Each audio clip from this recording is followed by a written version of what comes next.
Oh no, dude! Don't even tell me I was at King. It was not on the Kingdom Coaster. It offers gentle thrills with smooth turns and small airtime. I've been on there. I've been on there. Bro, what are you talking about? Look at the size of the cat. No, the Look at that size of the cat. Yeah. the cat I think is let me see. Brother, just feast your eyes. I see it. That thing's fucking Look nasty at the as hell. size of the cat. So you know what? You know what the Beast does? The Beast versus the Wildcat. The Wildcat Beast is fucking newer, dude. It's the longest too. It's kind of cap. Fuck the Beast, dude. The Beast is longer. The Wildcat, Hershey Park. Yeah, the Wildcat is like higher, I think, and has. Yeah, of course it is. It's huge. It's so scary. Dang, dude, bro. A classic figure 8 design, which often focuses on the class. Okay, Wildcat's just an out and back classic. So the forces on the Wildcat are rougher. If you ride the Beast, you want to claim the largest wooden roller coaster in the world. It's like, you know what I mean? When was the Beast constructed? I don't know, but my thing is, it's not as rough and tumble as the Wildcat. So the Beast is like a longer ride, which gives it the biggest quote unquote wooden roller coaster in the world. But we're talking G forces here, so damn. It's probably built a long time ago. It's fucking Ohio. 1979. 79? It's the biggest. There's nothing I can say. I was wrong. I was wrong. There's nothing I can do. Don't get down on Hershey, dude. Hershey has a scarier wooden roller coaster that's probably higher. I'm telling you, I busted my fucking lip on the Wildcat. And this guy's going to wear an I Survived Hershey shirt. You going to steal Valley like that? How'd you bust your lip on the Wildcat? The fucking thing comes to a screeching halt. I smacked my face. It was nothing to me, dude. Spent the rest of the day bloodied up. What would you rather do if you're at Dorney Park? You going to the amusement park or Wildwater Kingdom? As a young man, the water park. As an old man, you're saying now. In your old man, maturity. I'd like to not. Yeah, because when you're a young man, that's getting soaked at a park is a young man's game.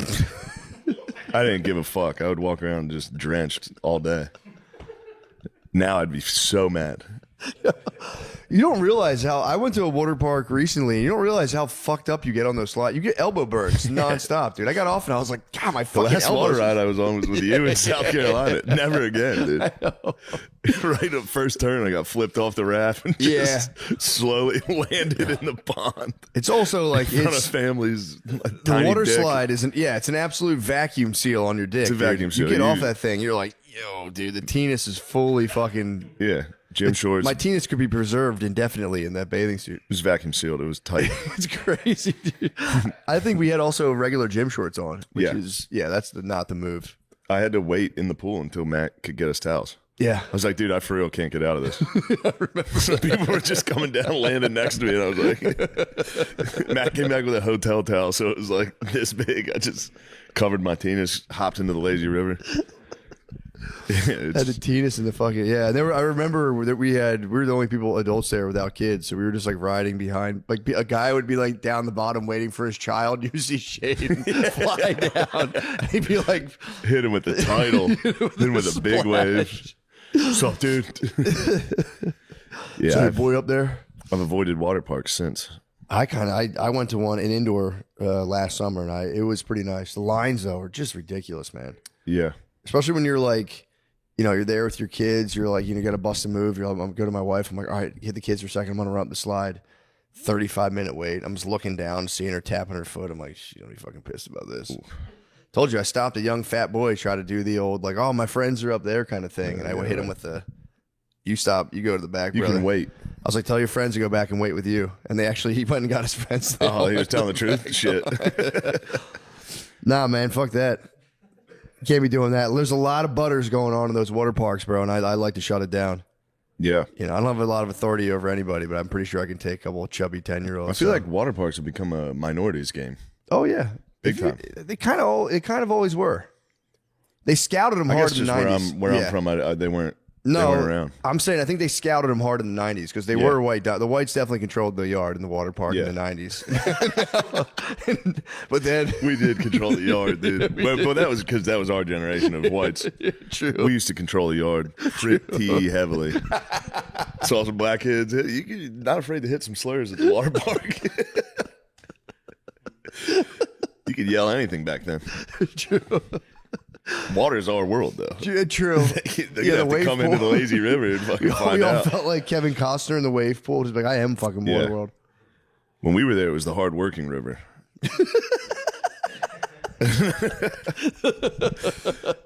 Nate, did you get to some water parks with your shirt on?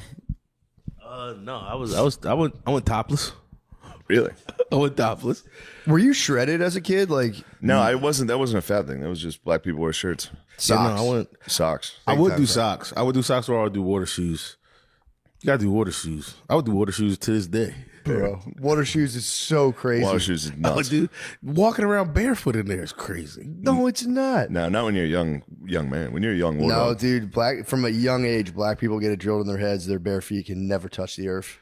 The earth, they're not to touch the earth. They're never grounded. They're never grounded. They've never grounded. Dude, sneakers on in the house, no bare feet. They're never grounded. I thought sneakers on the house is a white person thing. No. Slippers in the house. Oh, yeah, true. Sneakers. It's some type I'm of sandals footwear. in the house. There's house shoes. I've learned. Yeah. There's such things as shoes for the house. I guess sneakers in the house is pure white trash. That's just white trash. Nothing bothers me more than going to someone's house and they're like, "Take your shoes off. We have slippers next to the door." I gotta wear fucking slippers now with these jeans. I look like a fucking moron. Or just don't provide any slippers. Just let your. Because it took me a while, but it is like if you take your shoes off and you don't wear them, like we try not to put any shoes on our second floor, but every now and again I'll like already have my shoes on and be like, fuck, my wallet's upstairs. And I walk up and I'm just like thinking of all the piss I stepped in the fucking airport in the bathroom. I'm like, well, whatever. I used to do this every day for years. It'll be fine. Yeah, But yeah, no, that's good. Yeah, I like water parks, man. water parks rule. They're fucking sick, man. What you do? You got Wet and Wild? Yeah, at the Schlitterbahn. I invited Nate, but he didn't want to come. Your Aqua socks were 2-day prime shipping. They were going to get there. Yeah, it was fun though. Schlitterbahn. Check it out. That's what you got. Thank you. Yep. No jokes. Nothing funny about it. Yeah, what the hell happened, What dude? happened What'd you there? do? Did anything good happen? Yeah, well, the lazy river was pretty fun. Yeah. It was actually called the Torrent River because it was like a wave pool mixed with a lazy river. I like that. That's It kind was of really nice. fun. I feel like they probably could have named it the Crazy River instead of the Torrent River. Crazy but River. Crazy Nice. River would have been good. It was really fun. I heard when you went down one of the speed slides, your penis went up your butt. You're going so fast and you liked it. Who told you that? Your girlfriend told us you popped Yeah. it. You popped in your own butt. At the, She said you pied yourself on the speed slide. self pie on the slip slide. Well, I wasn't going to mention that. Is it a 16-year-old boy had to pull you out of yourself? He was starting a lawnmower. He's struggling. He's going, just ripping that thing out. You had to push down your nipples like the primer just to get you ready. Is that true? Well, Did your penis fly into your butt while you were going down a slip and slide and you came in your own butt? yeah, that, And a 16-year-old that is boy had true. to pull it out, prime is- your nipples. Is yeah. that true? Yeah, I wasn't going to mention it, but that did happen. Your at the girlfriend told us Schlitterbahn. that. Your girlfriend told us that. Well, I'll have to talk to her about that. You're going to have a talk with her. I'm going to have a stern talk with You can't keep telling people about the time my penis went in my butt. Came in my own. When I came in my own butt at the slip and slide. Just hitting the water right as you come in your butt. It was fun, though. Check it out. This is an ad by BetterHelp. Oh, the help with the better. Every year, my family and I do this tradition around the holidays where what are things you do every year during the holidays, family traditions? What me and my family gather around the Christmas tree and we talk about the single most traumatic event of our lives. Yes. And then we just kind of just talk about it. You know, it's pretty nice. Then I head down to the basement once I get the juicy deets, and I process it the best way I can, the only way I know how, because I. Well, what else is going on? Everyone celebrates the holidays in their own way, but one tradition I think we should all get behind is taking better care of ourselves. That's what I do. Especially during this time of year, it can be stressful trying to meet everyone's expectations and plans, including your own. Or maybe you're feeling lonely. Oh yeah. You feel Either a little way. lonely, you've got stress built up. Oh. That's when you head down to mommy and daddy's basement. Either way, it's okay to take a moment for yourself. play a game, go to a show, splurge on a weekend getaway, I splurge on my parents' couch. or book a session with a credential. Oh, you could book a session with a credentialed therapist from BetterHelp. and then Ooh, I'm gonna down book the a session. Therapy. It's a great way to make sure you focus on yourself. I'm gonna focus on myself. I'm gonna focus all over myself. BetterHelp is making it absolutely easy to connect with the right therapist. Come on, give me one Hand. more. Just fill out. Dr. Feelgood. Just fill out these short questions. Just fill out their short questionnaire. They'll do the rest. BetterHelp has an industry-leading match fulfillment rate. Even if they don't get it right the first time, you can easily choose a different therapist from their tailored recommendations. Guys, this December, start a new tradition by taking care of you. Our listeners get 10% off betterhelp.com/MSSP. That's betterhelp.com/MSSP. The help with the better. Yeah. Anyway, I stand by the Wildcat after reviewing. No, dude, I know you're being nice and you're being a good friend that's- because no, you no, were no. right. You were right about the Beast. I was wrong about the Wildcat. I just heard. I didn't know that was Wildcat the tallest or something? Why the fuck? Why did they fucking tell me that, dude? It's the largest wooden roller coaster. Also, no one knew any other. It was like pre-internet, so Yeah, no you one can just go. This is the biggest fucking thing ever. Yeah, no one could be like, well, there's actually a big one in wherever Ohio. They didn't even know. Probably didn't know where the fuck Ohio was. Why do you think this is a question I was thinking of recently? Why do you think they made you memorize the capitals of the states? Was that like some sort of like military knowledge? Was there some sort of practical benefit of that comes from like the military, or was that just like I think it's a good thing to know. Why? It's important, dude. I went to the Capitol in Idaho this weekend. Boise? Yeah. See? Bro, you can just walk right in. Really? I mean, I don't know if I should tell everyone, but yeah. You just walk right in. I mean, you can walk into most capitals, but you could walk into the governor's. We went to the governor's office. What? Just walked in. The Said, hell what's was- up? what were they Said, up what's to? up? Just talked to the guy. He was signing a bill or some shit. What? He was pretty nice. That is He's a nice. nice fella. We got a picture together, and then I was like, I don't know. I wonder what his politics are because it's a nice endorsement photo. Also, I heard Idaho's. It's in a tracksuit going. It's like, my bad. I didn't know I was going to meet the governor today. Yeah, I was Idaho's. dressed like a fool. I was in sweatpants. I mean, how could you have known? You're gonna I meet had the no governor. idea. We were walking up the steps, and these two dudes walked out, and we're like, you can just walk in. I was like, all right, Dang. we'll do it. It's kind of, I guess, yeah. Well, Philly's not the capital, but you can just like walk in City Hall. Oh no, you can't actually. You gotta. There's like a sign-in desk. You're right. Yeah, I don't know, man. I heard Idaho's kind of a wild state. I heard It was a good state. I heard it's nice, but I heard if you go to like, I think it's like northern Idaho, the whites. I think the whites are running the yard. They up in run the northern- yard, yeah, for up sure. in northern Idaho, I heard it's very, For sure. yeah, Yeah, that's where all the craziest whites are. yeah. Like that and like Washington and Oregon out there. Yeah, but I also heard Idaho's like one of the. It was like a sneaky kind of destination. Like people started buying places up out there. That's what the governor was telling me. Yeah. Oh, the Kardashians, dude. He was saying we've had 500,000 people every year. It's too many people. No, it's apparently Idaho is a sneaky. I'm probably making it worse, but it's a sneakily. Yeah, I probably beautiful- shouldn't have said you can just walk into the governor's office. Well, I that's don't know on- how many that's- look, fucking that's- people listen in Idaho. By the way, that's on him, man. He better fucking beef up his security. There was a woman. There was a secretary desk, and she was like, "Come in." Yeah. It's that It's easy. just a lady go, wait, he doesn't have an appointment. You go, get the fuck out of the Yeah, way. yeah, I'm going excuse in. me, I have to meet with the governor of I'm Idaho. taking a selfie with the governor right now. Yeah, it's pretty sick. That's cool. I met a politician in Salt Lake City, a guy running for mayor, and I was at it was like an outdoor, it was like a farmer's market, and he was like, yeah, usually, this is like this park. I was like, it's a beautiful park, and he was like, yeah, it's usually like there's a lot of homeless people here, and I'm like, oh, that's sick. You don't see any here right now. He's like, well, the police came and removed them. I was like, dude, fuck yeah. And he was like, no, it's actually a travesty. I'm running against that. It's very mean, the fact that they came, and I was like, oh shit, my bad, brother. I'm all for it every single time. Every single time they're like, we rounded them up and got them out. I'm like, good job. I don't know where you put them in fucking Utah. Where are you going to take them? Fucking the mountains? Maybe. I was just coming from. Let them Donner party out there. Just fucking grub on each other for a month. I was just coming from the point of like, yeah, this. If there were a bunch of homeless people milling around, this would be a less elevated experience. Obviously, Yeah. Just kind of it's a fucking bummer. Bro, we went from Boise, where the whites are definitely holding down the yard, to then Portland, where the whites are still holding down the yard, but they're nasty, evil whites. True. They're rotten, crusty whites, dude. It was Portland fucking is crazy. Portland's a good city. It is a great city. Portland We had a fucking different rules. experience. We had a very nice experience. I I tried love to go Portland. back to that same bar and got fucking murdered. That bar was right next to the venue. It was nice. Yeah. No, There were no Portland- cool motorcycle guys riding in circles. Yeah, they were having a good time last time we were there, but this time there was the bums. The bums have won, Lebowski. The that bums stinks. won. I saw a colonoscopy bag on the ground filled Yeah. with like shit. Ah, Saw right next to a giant dead rat, and then just think the rat ate the shit and died.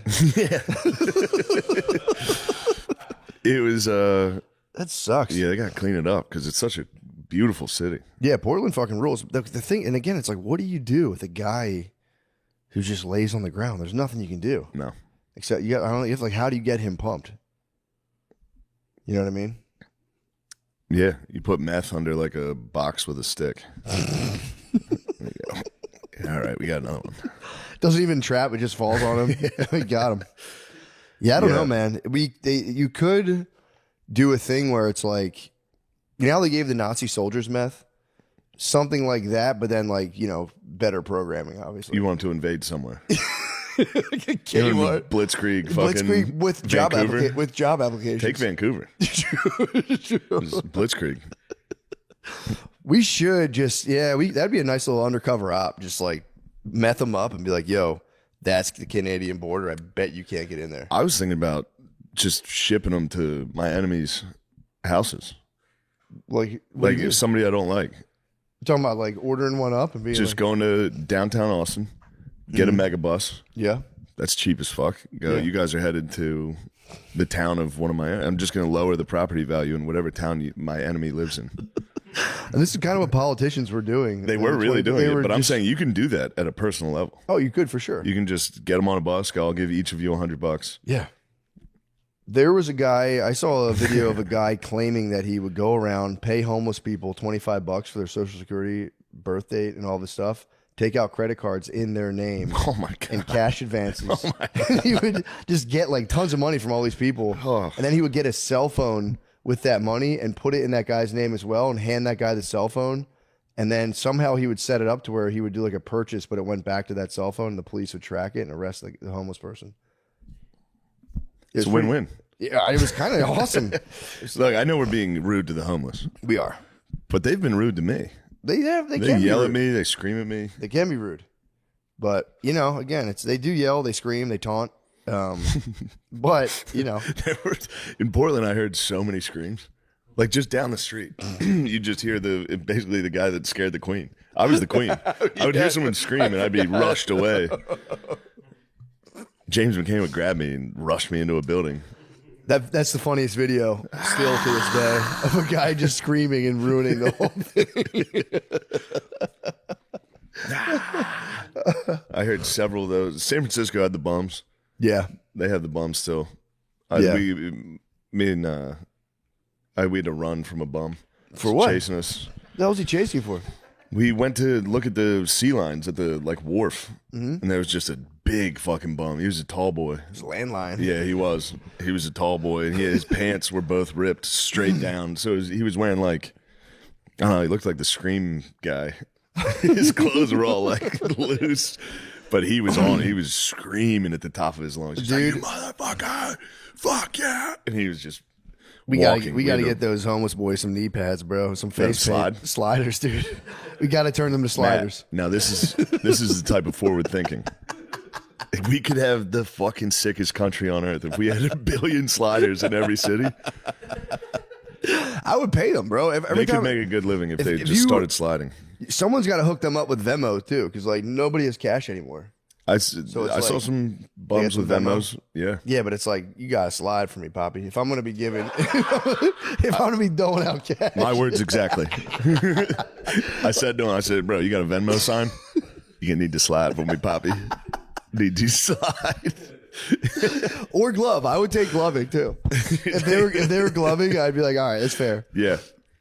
I hate to admit it, but I think I might be more of a glover than a slider. If I'm That's being honest. fucking ridiculous. I'm sorry. I know sliding's obviously way more mask and tough, but Sliding's so sick. You saw the pig guy I slide. dude, I know. I've seen it. Sliding's fucking nasty as hell. I'm just saying, deep down inside, I might be a glover.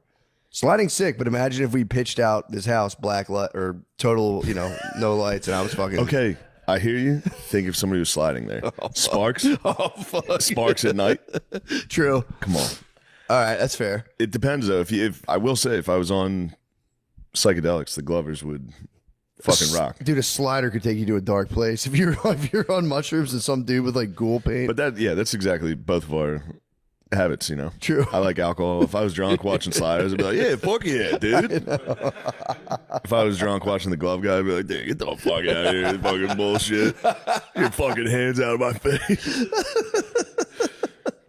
But if you got, psychedelics and the sliders would really fucking ruin it. This guy's a fucking idiot. This is crazy. Just the face paint alone. Like, this is somebody's son. He's doing sliding. He's sliding on the road in fucking Sacramento. He's a fucking idiot. But yeah, we continue to search for something for the homeless to do, and I think sliding's A very good start. That's definitely plan A. I haven't heard any good options. Dude, about what to do. imagine you go to apply for like a warehouse, and like right outside your interview, you just fucking Slide into the interview, slide, or just do the sparks on your pants. or again though, break out the gloves during the mid-interview. Go, do you have any special talents? You go, yeah. Hold on, turn out the you turn the lights off, please. You're hired. You're the CEO now. I'm also down with raw gloving stuff. What are we talking about? What about a sliding glover? Would it slide into the meeting, hit the glove, slide out?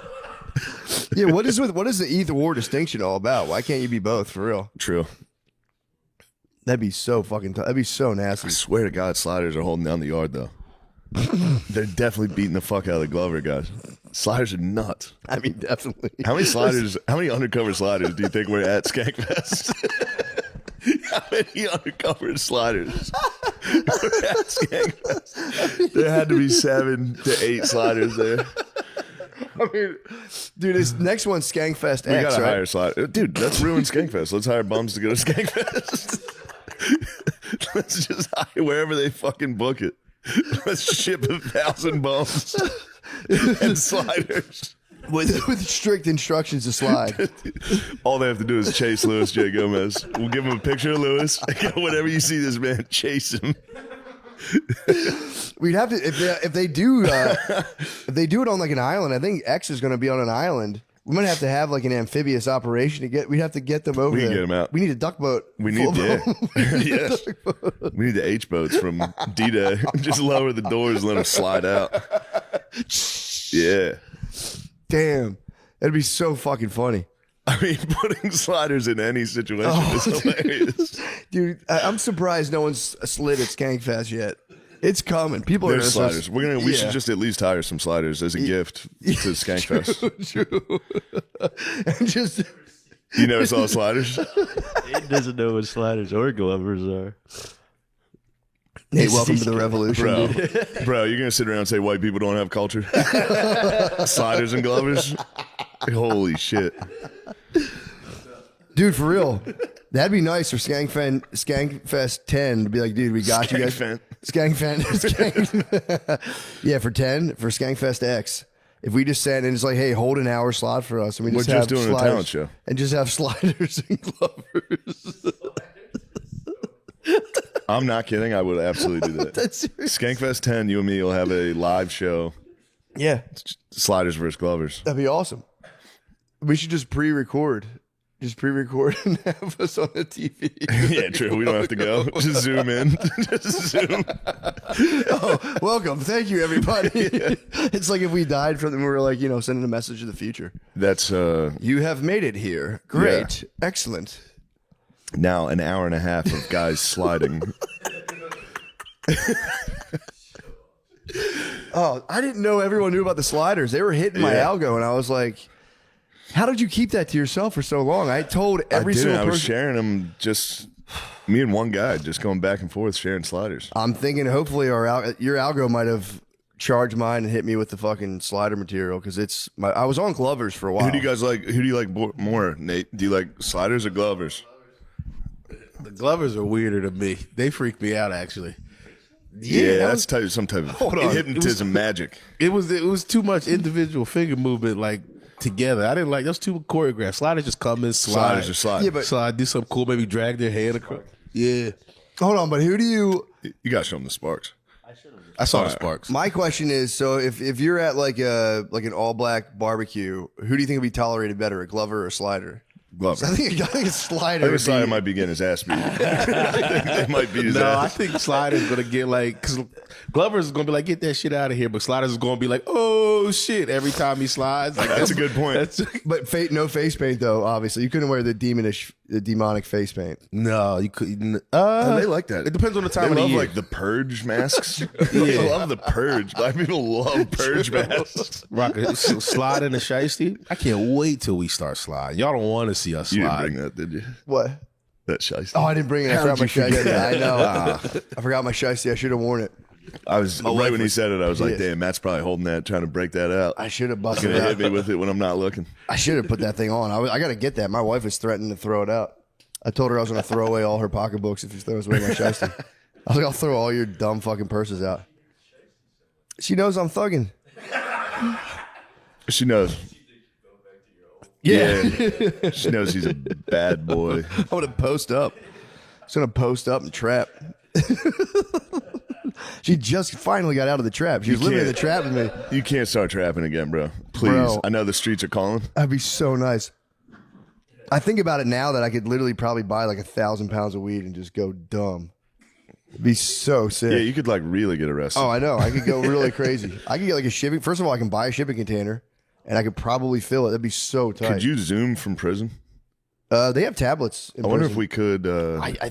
I probably could get some sort of like program. Bro, that would be the podcast would go through the roof if you were in jail. Don't you think I thought about it? I used to think about it all the time. If I go to jail, I'd be like, if I got out, I'd still be sick. It'd be fun. Yeah, But yeah, no, they have tablets now in prison. I just found that out. I'll give you some verses from the phone. Remember they used to do that on rap albums? Guy would call in from the jail. Hey, what's up, Shane? Yeah, this is what I was thinking about. Yeah, that'd be. I think about trapping all the time, dude. It'd be so tight. It'd be so because I could actually get like a fucking bad guy HQ now. Yeah, It'd be so fucking. you could have a sick. lair. Mm-hmm. You'd have black guys in purge masks, Dude, I and have- sliders. I could get a van and a lair. You could have Obviously, henchmen. I'm a shiesty. Henchmen, that'd be sick as hell. And I could just pulling into your own bad guy lair and like having guys just lower the fucking garage door. That's all I want.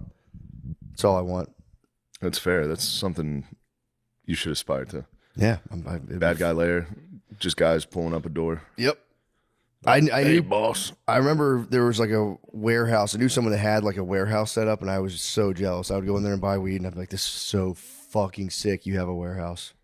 They had a gun in their warehouse. It was awesome. If anyone knocked up, they'd just be like, "Fuck, who the fuck is that?" It's like, damn, that's so sick. You should shoot that guy right fucking now. That'd be awesome. Yes, I'd like that if you got it. I might turn on you though. You think I don't so? like that. I don't like that stuff. What do you mean? I don't like you trapping, dude. I would report you. That'd be nice too. I'd start wearing a wire. I You'd have to have me strip at gunpoint.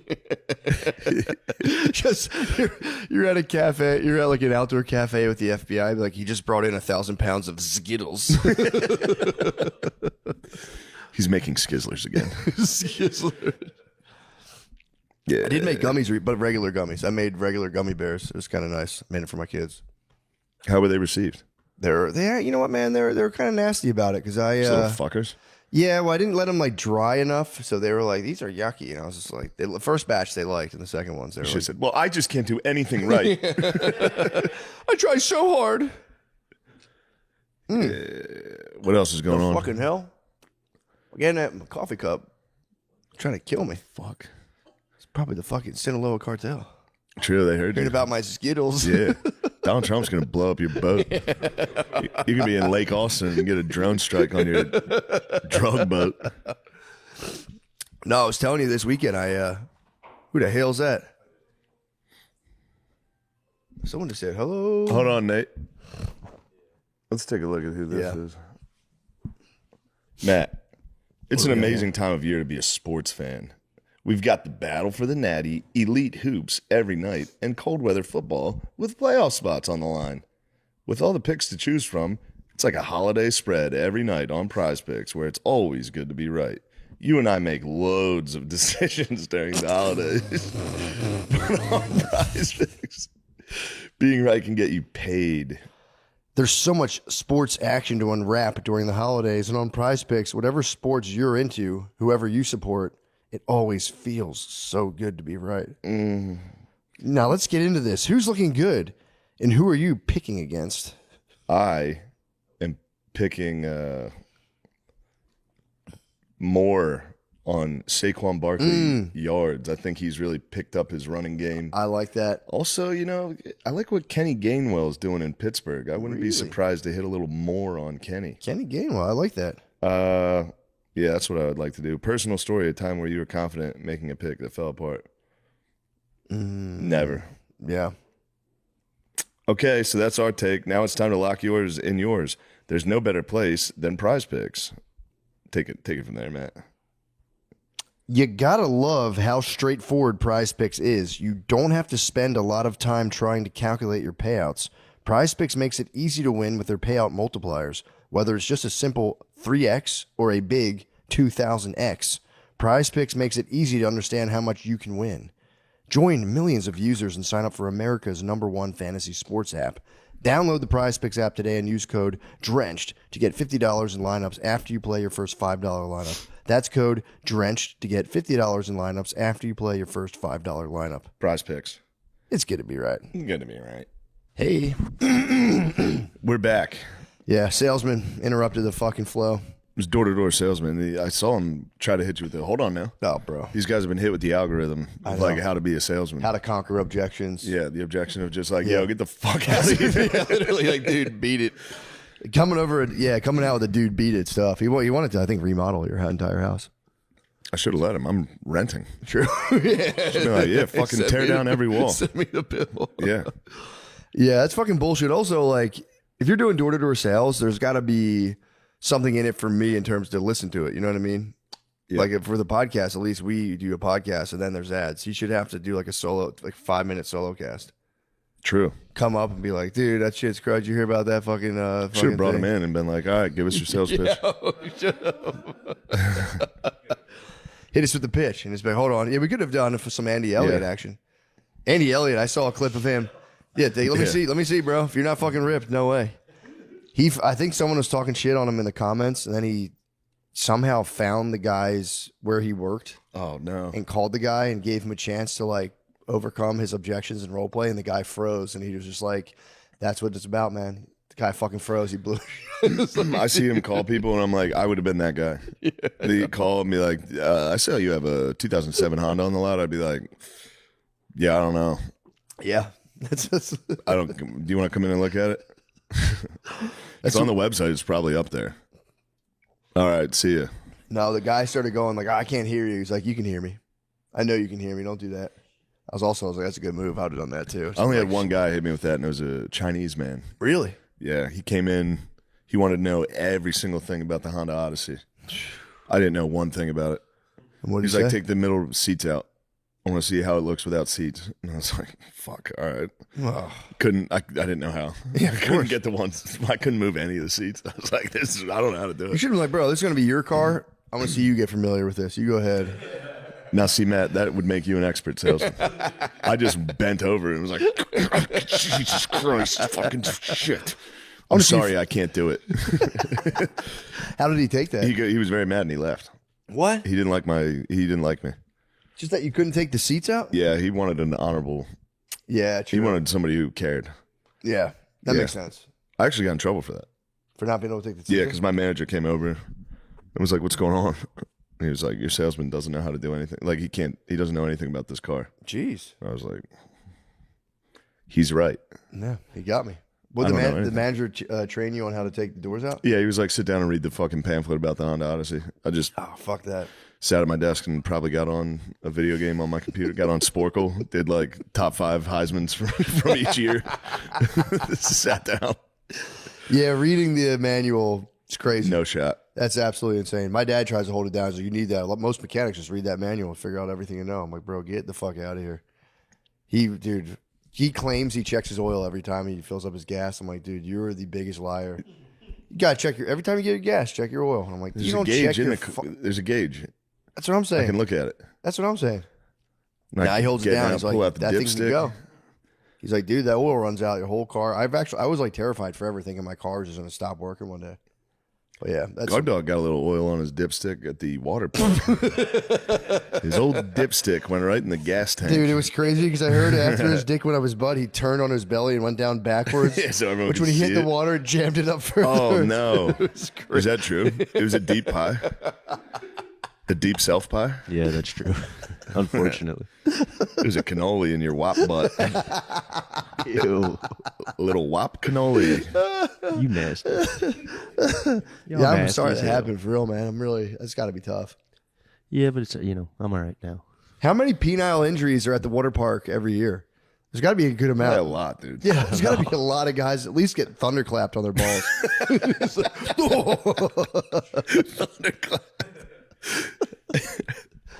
dude, I got what was called a thunderclap headache for the first time in my life. I was lifting weights and just boom, I had a massive headache out of nowhere. It was scary.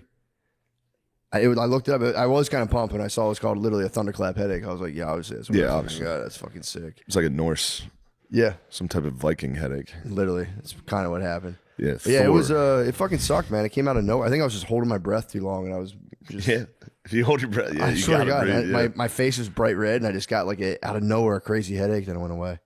But yeah, that's what happens with like fucking. If you get like brain bleeding, you pop one of these things, you get a massive headache, and then sad.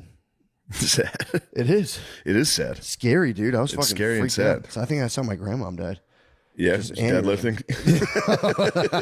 Probably, She's deadlifting. probably, dude. I'm getting closer, bro. I'm getting closer to the 1,000-pound club. I'm at 8. You're gonna get there so 825. quickly. I'm gonna get there. I got You're bulking. 175 pounds left. The allegations are not going anywhere. Dude. I'm down. Bringing Derek for more plays, more days. Juiced, bro. You're juiced to the I'll gills. test. I'll test whenever. We talk about it. Me and the guys. You talk about how juiced I am. Yeah, we got to do something. His outbursts of anger are fucking crazy. Matt called me the other day and was just like, "What's up, you fucking pussy? Fucking piece of shit. I'm tired of carrying this whole fucking thing. Fuck you." It's like, what the fuck, Matt? This isn't like you. Ever since you went to Ways to Wells, you've been a real fucking jerk.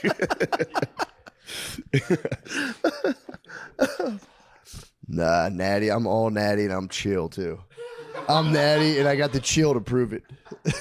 No, and then your wife called me and was like, "Shane, I'm scared." And I was Actually- I actually believe that. I was like, "Just hang in there a few more. He's gonna be all right soon. I'm gonna talk to him. I'm gonna get him off the juice." I could believe that. I She's came to his scared. house to get him off the juice. He was shirtless in the garage. I was like, "Oh, it was dark in there too." It's like, "What the fuck are you doing in here?" He was gloving, jacked. He was like, "Get the fuck out of here, pussy." I'm gloving, going out with your fucking slider friends. Now that's not a word we would use, but Nah, I was on the juice. he was juiced up. That was we're making fun of somebody. You don't have to fucking timestamp it. Fuck it. Yeah. I do want to get some mass bells. Do you ever see those things? They're like kettlebells mixed with dumbbells, but you reach your hand inside of a steel ball, and it's just like, but you can hold it from the inside. It's fucking sick. You feel like Mega Man when it's on your hand. I saw those things the other day. I want them. Yeah. Yeah, that's all I've been doing Yeah. for that. Pretty chill. Yeah, I'm trying did- to think what else is going on. Are you excited for Christmas? What are you going to do for Dude. the holidays? My house. We're staying You're right in my staying house. in Austin? Yeah, my Nice. wife's been trying to subvert my children into doing like a Christmas trip in Whistler, Canada.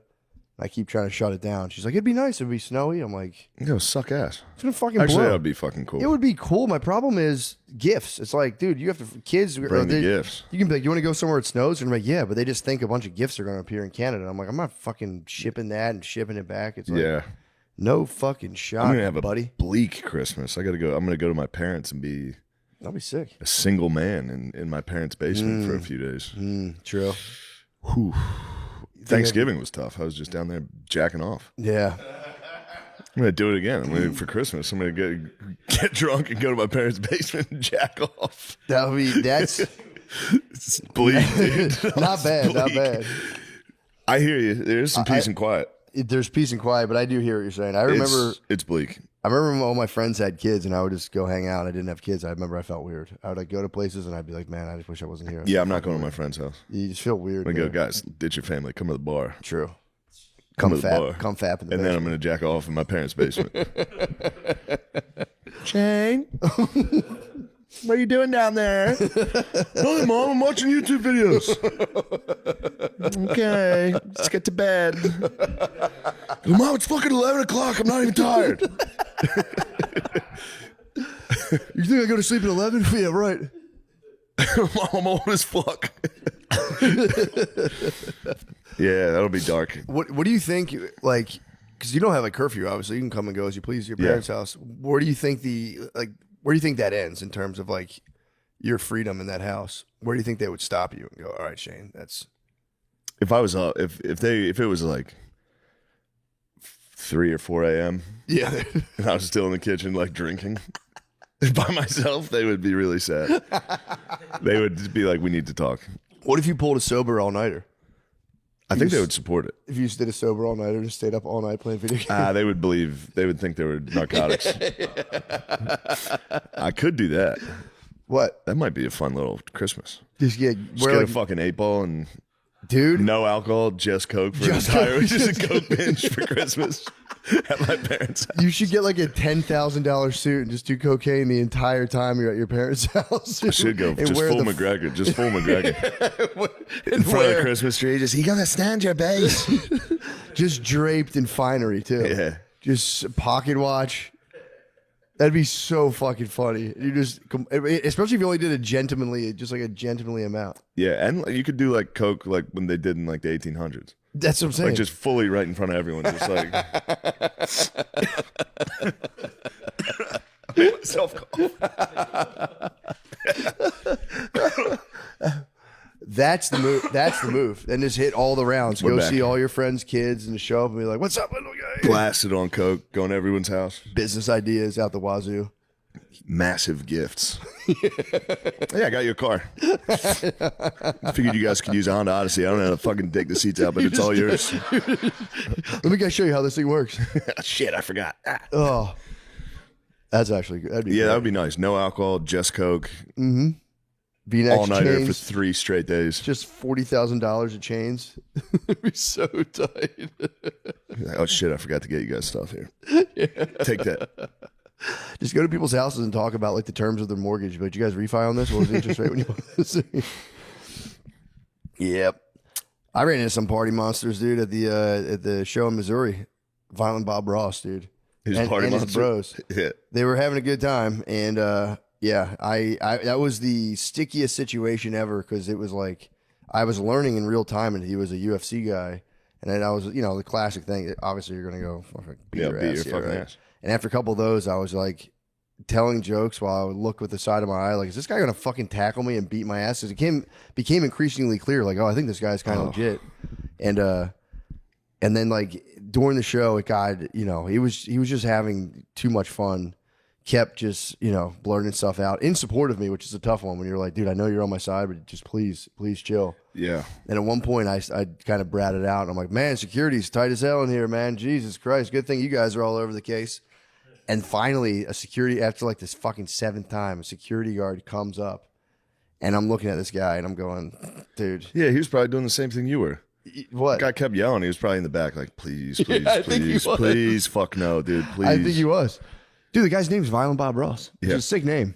It is. And the guy comes to like start the negotiations, and I just went, give him one more chance. I did Yeah, the don't worry math. about it, bro. I went like, we're not at the mothership, dude. I was like, we're just in the middle of Missouri. This guy's a, Yeah, he's gonna beat the fuck out of him. he could have. I was like, this guy could have fucking killed. He could have killed me and him.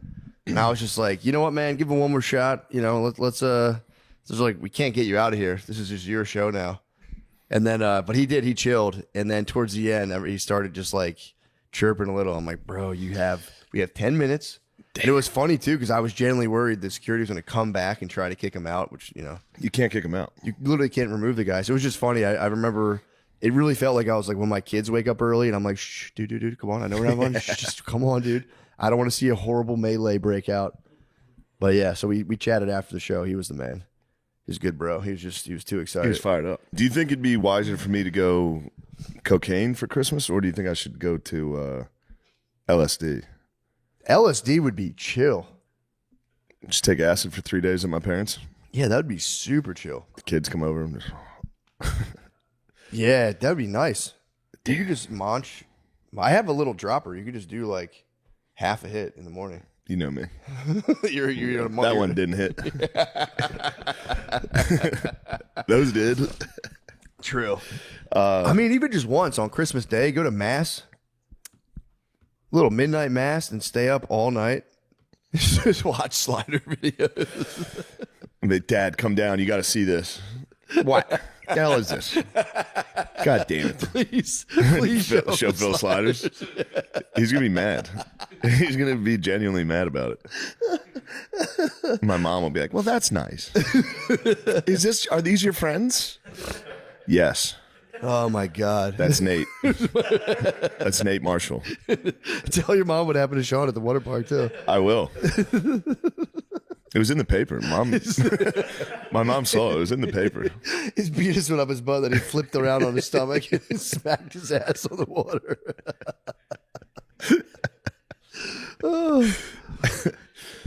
Oh man. Yeah, I didn't even think about how bleak that's going to be. Fuck, I'm kind of bummed out. That'll be all right. I'll be all right. Yeah, you're gonna rent a car? You can go to like a parking lot and like peel out somewhere. You should just peel out in the parking lot. True. The police department will probably let you do it. They would. They pulled up and like, guys, I got a lot on my mind. I just need to peel out. Guys, I just turned 38. I'm living in my parents' house. I should probably have a family by now. I should be sliding right now. Yeah, you're the fucking Down syndrome guy, right? Yeah, that's me. I'm the drunk guy. Oh, excuse me, I've rented this Mustang for a reason, and just be like, Yeah, you'll never get me. That'd be so. You fucking pussies could never catch me. Slide to the whip. They might be afraid if you hit the slide to the. I'm gonna do a slide, then suicide by cop. Slide to their gun. Slide straight to the gun. All right. This episode is brought to you by ZipRecruiter. Matt, I need you to riff for me, Daddy. What do you like to watch around the holidays? Ooh, you know what I'm watching right now? Elf. That's great. Elf is, I swear to God, it might be the best Christmas movie ever. I've been laughing out loud the entire time. Matt, it just holds up. But you got to keep in mind, whatever film you watch, it took a team of remarkably talented individuals to create. Holy crap. I didn't think Writers, about that. yeah, no, I never thought about it either. Writers, actors, editors, set designers. When you need your own team to create something wonderful, use ZipRecruiter. Try it free at ZipRecruiter.com/MSSP. I'm going to bring that up to my wife tonight when we're watching Elf. I'm going to go, you know, it took a team of people to make A this. team of extraordinarily Probably talented. turn her on. Yeah, See what we're seeing right now? That went through a camera. that'll blow her mind. She'll love that stuff. Rated the #1 hiring site based on G2, ZipRecruiter works fast to deliver results, even faster than Santa delivering presents around the world in one night. Watch it. Wow, don't ever besmirch Santa Watch it, bro. again, ZipRecruiter. ZipRecruiter. Immediately after you post your job, its matching technology will start connecting you with qualified candidates in your area. Make your hiring a little merrier with ZipRecruiter. 4 out of 5 employers who post on ZipRecruiter get a quality candidate within the first day. That's crazy. It's awesome. Just go to this exclusive web address right now to try ZipRecruiter for free. ZipRecruiter.com/MSSP. Again, that is ZipRecruiter.com/MSSP. ZipRecruiter, the smartest way to hire. Awesome. Rocket money. This episode is brought to you by Rocket Money. Rocket Money. You can call me anything you want, but don't call me Rocket Money. Most of us should take care of our finances, but it's hard to know where to start. Rocket Money gives you the clarity and confidence to take that first step, helping you cut wasteful spending and meaningful action towards your financial goals. Rocket Money helps you rein it in by showing you where your money is going and helping you make better decisions so you can keep more money in your pocket. Matt, take it from there. I know you're going to have fun. Rocket Money is a personal finance app that helps you find and cancel your unwanted subscriptions, monitors your spending, and it helps you lower your bills so you can grow your savings. Guys, we have to talk. You guys said Rocket Money kind of weird. We got some folks on from Rocket Money that want to talk. What's up, Rocket Money boys? If you got a goal you'd like to save for, Rocket Money can analyze your accounts to find the best time each month to put extra money aside. Rocket Money will even help you try to negotiate lower bills for you. The app automatically scans your bills to find opportunities to save and then goes to work to get you better deals. They'll even talk to customer service, so you don't have to. That's pretty sick. Rocket Money has saved users over 2.5 billion, including over 880 million in canceled subscriptions alone. Wow. That's 10 million members save up to $740 a year when they use all of the app's premium features. Cancel your unwanted subscriptions and reach your financial goals faster with Rocket Money. Go to rocketmoney.com/MSSP today. rocketmoney.com/MSSP. Hey guys, please come out this weekend. I will be in Syracuse, New York. Very big show. I'll be at the Funny Bone Comedy Club, Syracuse, New York. And then January 16th and the 17th, I will be in Houston, Texas. And on the 17th, I'll be at the Majestic Theater in Dallas, Texas.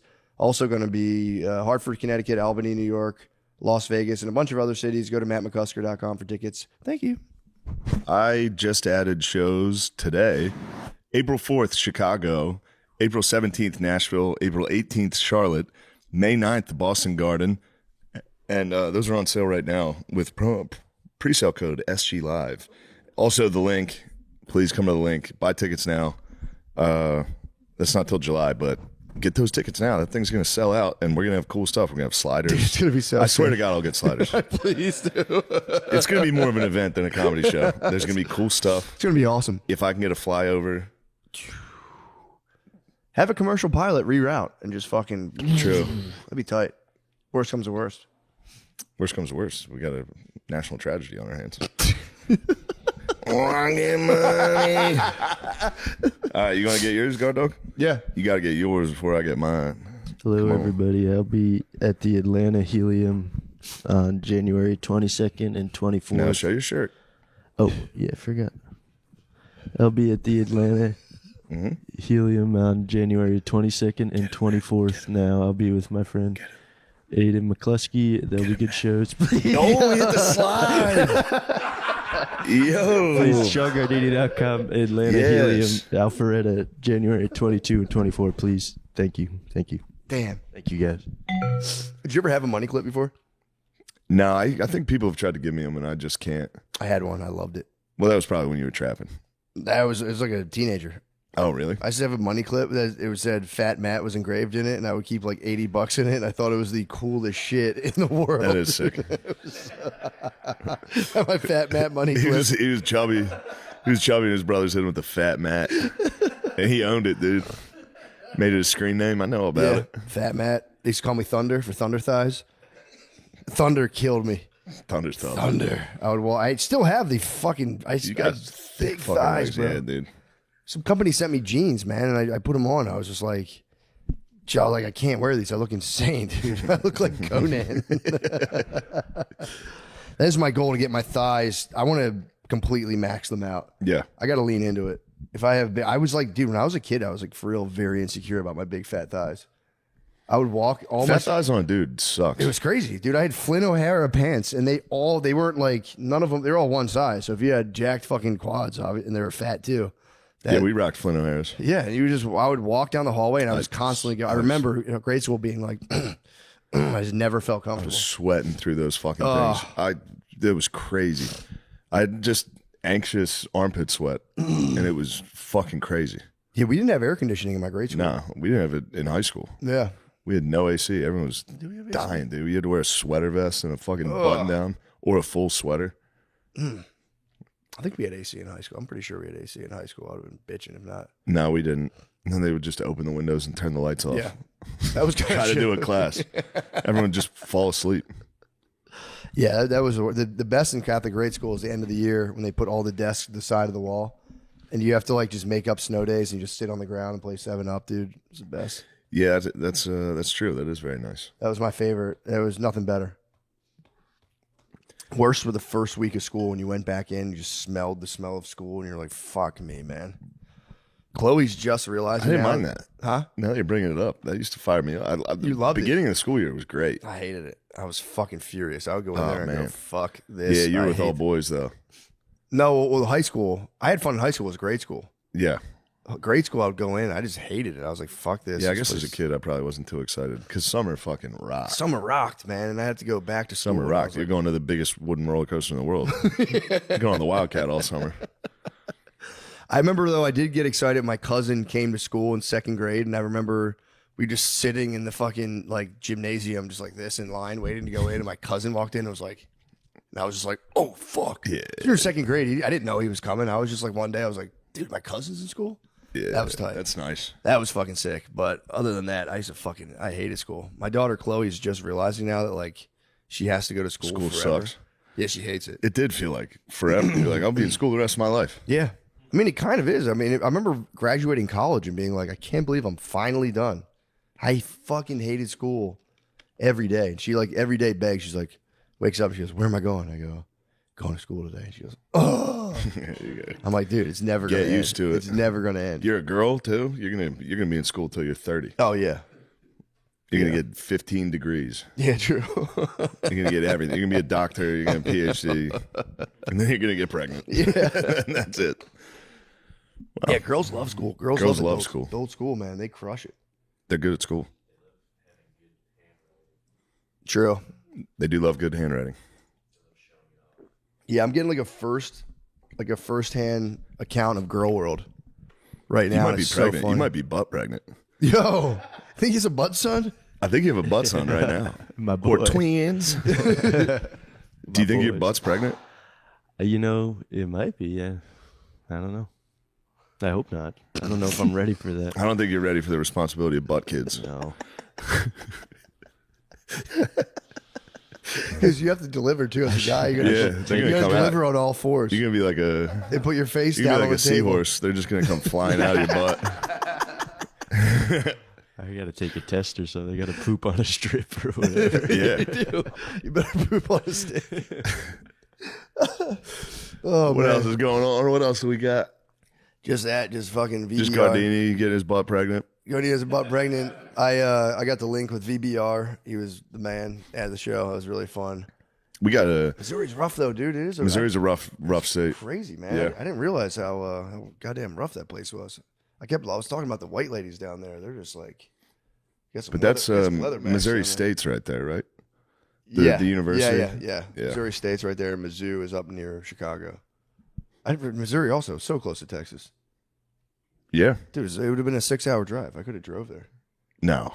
I swear to God, dude. No chance. Going to Springfield, Missouri from Austin. 6 hours. Maybe There's from zero Dallas. chance. Maybe from Dallas. Even then. Look it up. I'm telling you. Dallas, I'm certain. I mean, if you looked it up, I believe you.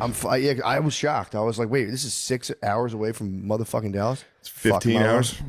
It's 10 from Austin. Yeah, 6 from Dallas. Yeah, Dallas is closer. Sorry. Son of a bitch. I'm just Well, wait. How far is Dallas from here? 3. Oh, okay. About 3.5. Yeah. All right. I got about a that? little. I'm gonna do a little Texas road dog trip. Me and Gardini, we're gonna go Houston, yeah. Dallas, back. Nice. That'd be tight. I'm excited to hit the road. What kind of playlist you want me to play for you? something chill. Whatever you got, I'm down Tight. for. What are you gonna hit him with? Hit him with a fucking Like audio very book, aggressive tech. I can go audiobook or very, very aggressive like dystopian. We were techno. doing Skepta wherever we Skepta. I was sitting That with, was I was nice. sitting with Skepta earlier. like That's dude. Skepta. That might be the best music ever. I like Skepta. Just like yeah. British rap, British. It is good. Oh, it's dude. Did you ever see the Top Boy show? No, It's really good. It's nothing but it's so good. It's just like British. it's good. It's like British Belly. I think Drake brought us that. I believe Is it so. Drake? I think Drake helped with that a lot. I think he did. He had some music. when it came back. The OG one, I think, was just like the rappers from the show put out, like they did their own Rockefeller, like, here's our money, here's our show thing. Top Boy like Crodies and Mandem, or is it like the Toronto people? No, it's British, but I guess they probably have a lot of the same slang. It's kind of Caribbean influenced. Yes. Yeah, yeah. It's important. Yeah, it's important to hold Acknowledge space. it. It's important We to need to hold space. space You know for what I did all Caribbean weekend? I influence. watched interviews in the green room. The actor with actor, whatever it's called.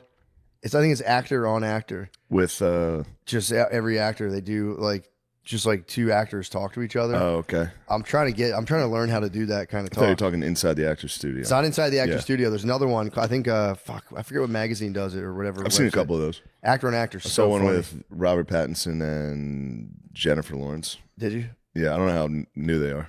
I saw The Rock and Brendan Fraser. That's good stuff. It's really good stuff. I also like the way actors talk to each other. They're very much like it was. They'll just use words. It's not like epic, but it's always very much like Yeah. it's just the funniest way. I don't know. I've never seen anyone else talk like that to each other. Or like I mean, it might be the most iconic. I would say it's the most iconic a very charged scene. Like, thank you, yes, thank you for saying. God damn. But it's I watched a bunch of different ones, and it's just nothing but that. Yeah, I know exactly. I was can't replicate it, but I was trying to learn how to replicate it, but I keep forgetting. I did learn the word reportage. Reportage is a word apparently about like reporting, I think. So I watched the media roundtable with Schultz, and oh, how was that? I saw a clip. it was looked cool. funny. It was the clip was funny that I saw. You watch the whole thing, and it's just the whole thing was like, why don't people trust the media? And then it was just watching these kind of media people try to gaslight everyone and be like, we are good reporters, and you should trust us. And you're like, all right, Quiet, but piggy. I did hear the word reportage. I heard the word reportage. Ben Shapiro hit something like, I've seen a lot of good reportage. I was like, bro, that's the craziest word. Yeah. Yeah, I think it's just reporting, but you can say reportage. But that was crazy. It was like very much like The coverage on Gardini's pie, there was good reportage. The reportage was nice. It was in the Herald. It was in the Austin Herald. I caught wind of it over my morning coffee. I went. he's you don't he's gonna say. have butt babies. Dude, there was one line from that round table that cracked me up where they were like talking about like how getting news through our phone and being addicted to our phones, blah, blah, blah. At one point someone was like, maybe things going viral is making us sick. I was like, fuck, man. It sucks. That fucking blows, dude. It was a big, I was just jumping across from like Smarty said Pants that? YouTube. I forget which one. They need a was- belly slap. It was just a big belly slap. But it hard was- belly slap for that. It was just intellectual YouTube, and it was making me laugh so hard just watching people. Because eventually, it's like some of that stuff sounds good, but then like you lose the thread after a while. And then all of a sudden, like nobody knows what anyone's talking about. Yeah. And like, hold on, let's try to reel that in so we can really get granular in this. And it's really funny. And I don't think they really resolved much at all. That was the one thing that They like, never fucking do. no, but I watch all these. I thing listen that- to it. The thing Yeah. that kills me is like the Kimmel thing is like, well, we're living in a fascist dictatorship that was taking Kimmel's job away for free speech. We're like, yeah, obviously don't take Kimmel's job away. But if just one of those like New York Times journalists can be like, well, that kind of does remind us of when we were being gigantic When it was cocksuckers us for doing that. 7 fucking years, Yeah. taking jobs from people because of things they said. You never hear them once. Yeah. Be like, yeah, we were kind of on that bullshit for a while. That's all you got to do, and people are like, okay, cool, we're back to normal. Yeah, it would be nice again if one side just wasn't a hypocrite once. Yeah, exactly. Yeah, dude, the fucking Even- T-Dog needs to chill. T-Dog, needs to chill. what a fucking idiot. Why, dude? Why would you do that? That was one that like he's done stuff before where I'm like, you can't really. That one sucks. This one was like, dude, this sucks so bad. Especially in the year 1 AK. Especially AK. You can't do the You can't do exactly what you were mad that they were doing. For real, I was just thinking it'd be like if Obama tweeted after Charlie Kirk died. It'd be I like, know. yeah, well, fucking good riddance, you fucking sack of shit. It'd be like, I know people. What we're learning Oy is people vey. need to let go of their beefs. People need to let go of their beefs, man. yeah, Can't be out here. The only long-term beef that I hold down is 50 Cent can continue beefing with whoever he wants because it is pretty fun watching his documentaries. Although here's the thing, though, if this is a massive commercial success, who's next? Because he's going to want to strike twice. Because the Shannon Sharp documentary, obviously, we've seen the tea might be the new oil. We don't have to drill for oil. We just need the tea right now. you're exactly right. I think the Shannon Sharp documentary, I mean, his stock flew up when, Wait, he has when a Cat brought the documentary? tea. Well, no, he brought Cat on. Cat spilled the tea. That was like a $24 million ordeal. Yeah, There's so many people going, 50, you have any more tea? There's gonna be some prospectors. they're gonna need the tea.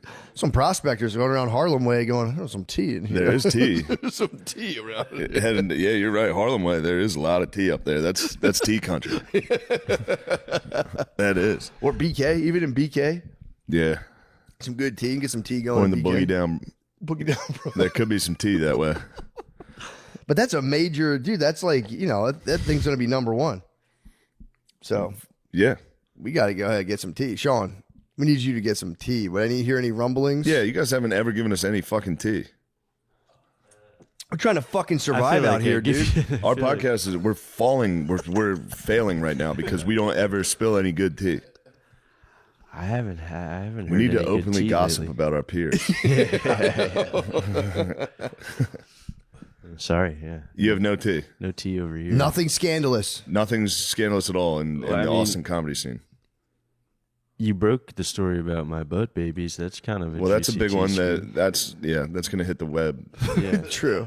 That could rocket us back up. TMZ could be covering that. yeah. We need. Do you have any pictures? No, no. We You need didn't to get a sonogram No, of the butt babies? I haven't been to The TMZ people are going to be gossiping around the gynecologist cubicle. Gonna be the guy with his big ass copies going to be like, "Oh, did you see what came out of Austin this week?" Yeah, I think he's going to have some butt babies. Yeah. Fuck them. Fuck them, dude. How dare they talk about our butt babies live on TMZ? Oh, dude. Yeah, it's a personal thing. Just reaching out. I'm reaching out from TMZ to follow up on this butt baby story. You heard some rumblings about a butt baby being born at a water park in Texas. Your flaccid penis went up your ass, then you flipped over onto your belly and smacked it in further. Is this true? It came. You must have been slightly hard to get through all that hair. You got a nice True. net, a butt net. Yeah, I do have a hairy I've heard butt. this is the tea on Sean. I heard his head gets hard first. Oh, he gets I the heard his head gets the bowling rigid. pin. He gets the bowling pin. And it works its way down. He's got jelly on the bottom, and it fucking finally. Yes, The yes. old bowling pin straight to his own butt at the water park. Trying to show off for the kids. You go, hey, everyone, watch this slide. Oh! Took a bowling pin. Bowling pin right to the keister. Nate, what do you think about that?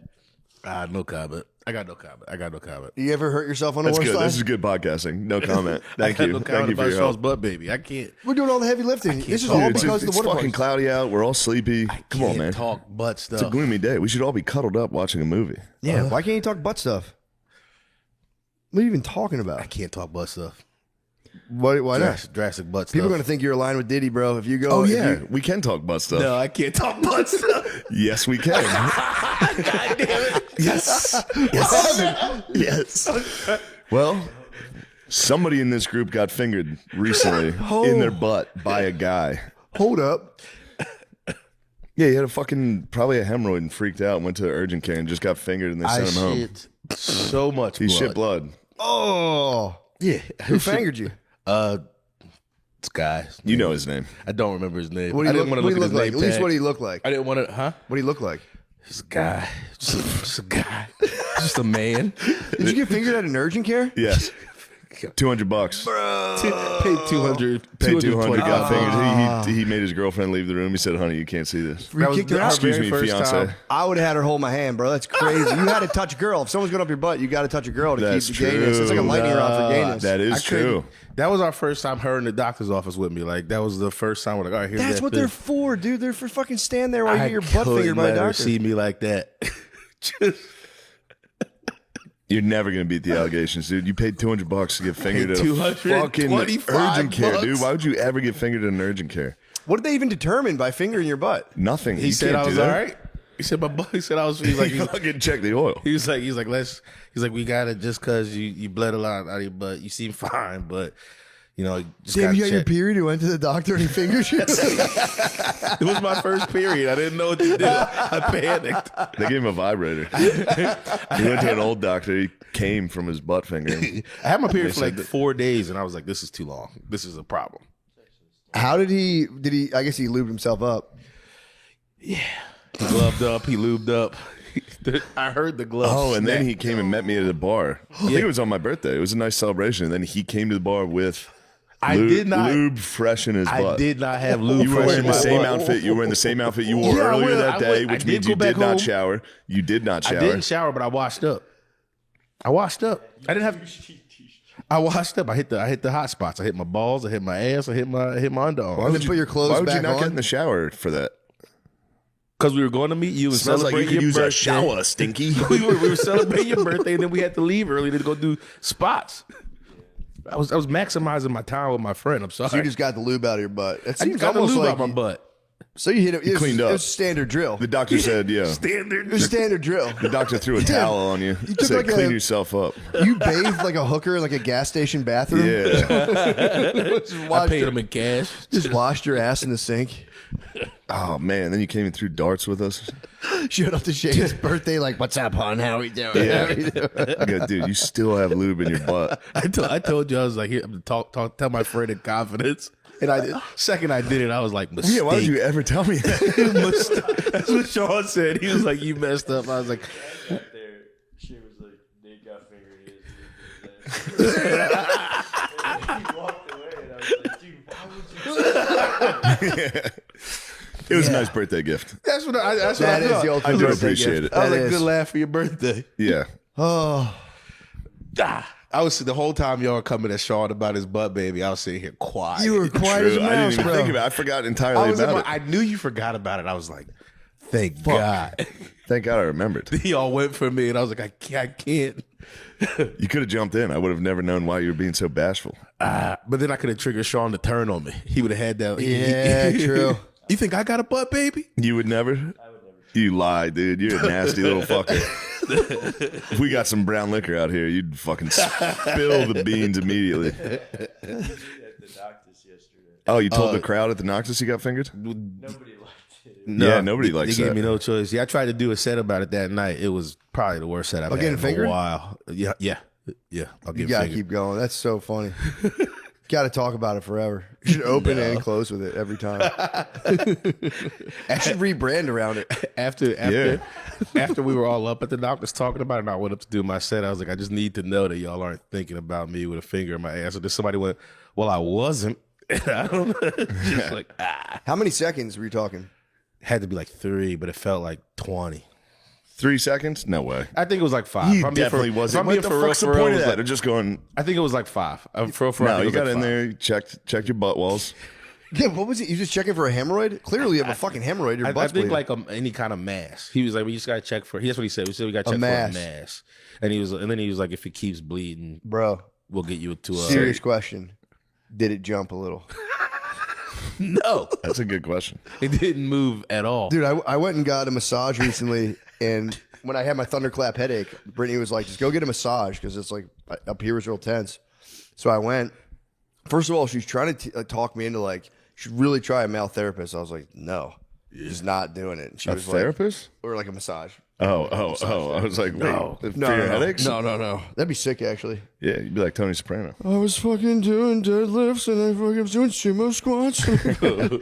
No, I got a. So I went. I was like, no, she's like, I'm telling you, like, you should just try. Why are you so worried about it? And I was like, Brittany, if I get a male massage person, and I even start to get hard, I have to leave the whole family. I'm gonna come home and be like, guys, I'm gay now. Yeah. I took the test. Turns out I'm actually gay. And I'm leaving this family. You gotta move up Harlem way. You gotta spill the tea. You gotta get up there and spill the tea immediately. Nate, you're gonna have to join Bad Boy. Dr. Diddy. I got Diddy on your birthday. I think You did get Diddy on my birthday. Yeah. Maybe I set that up. Start calling him Nate Dog Marshall. Yeah. I know. We gotta think of a good nickname for him. He might just be butter now.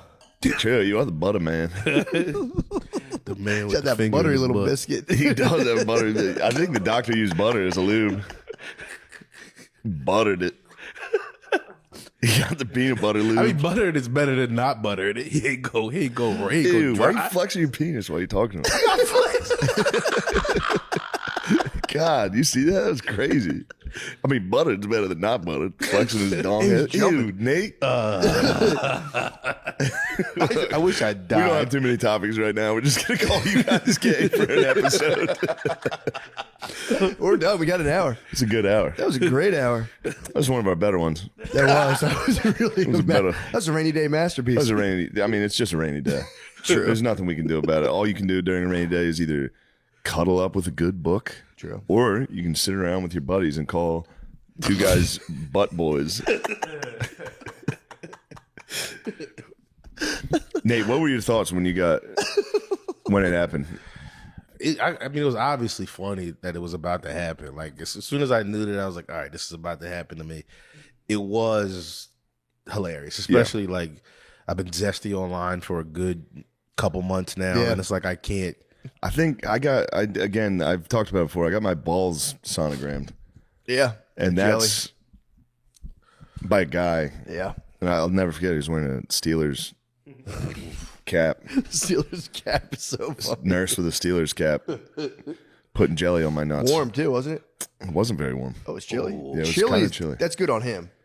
Yeah, he wanted to shrink everything, and it worked. Yeah. I said, doctor, this isn't what it usually looks like.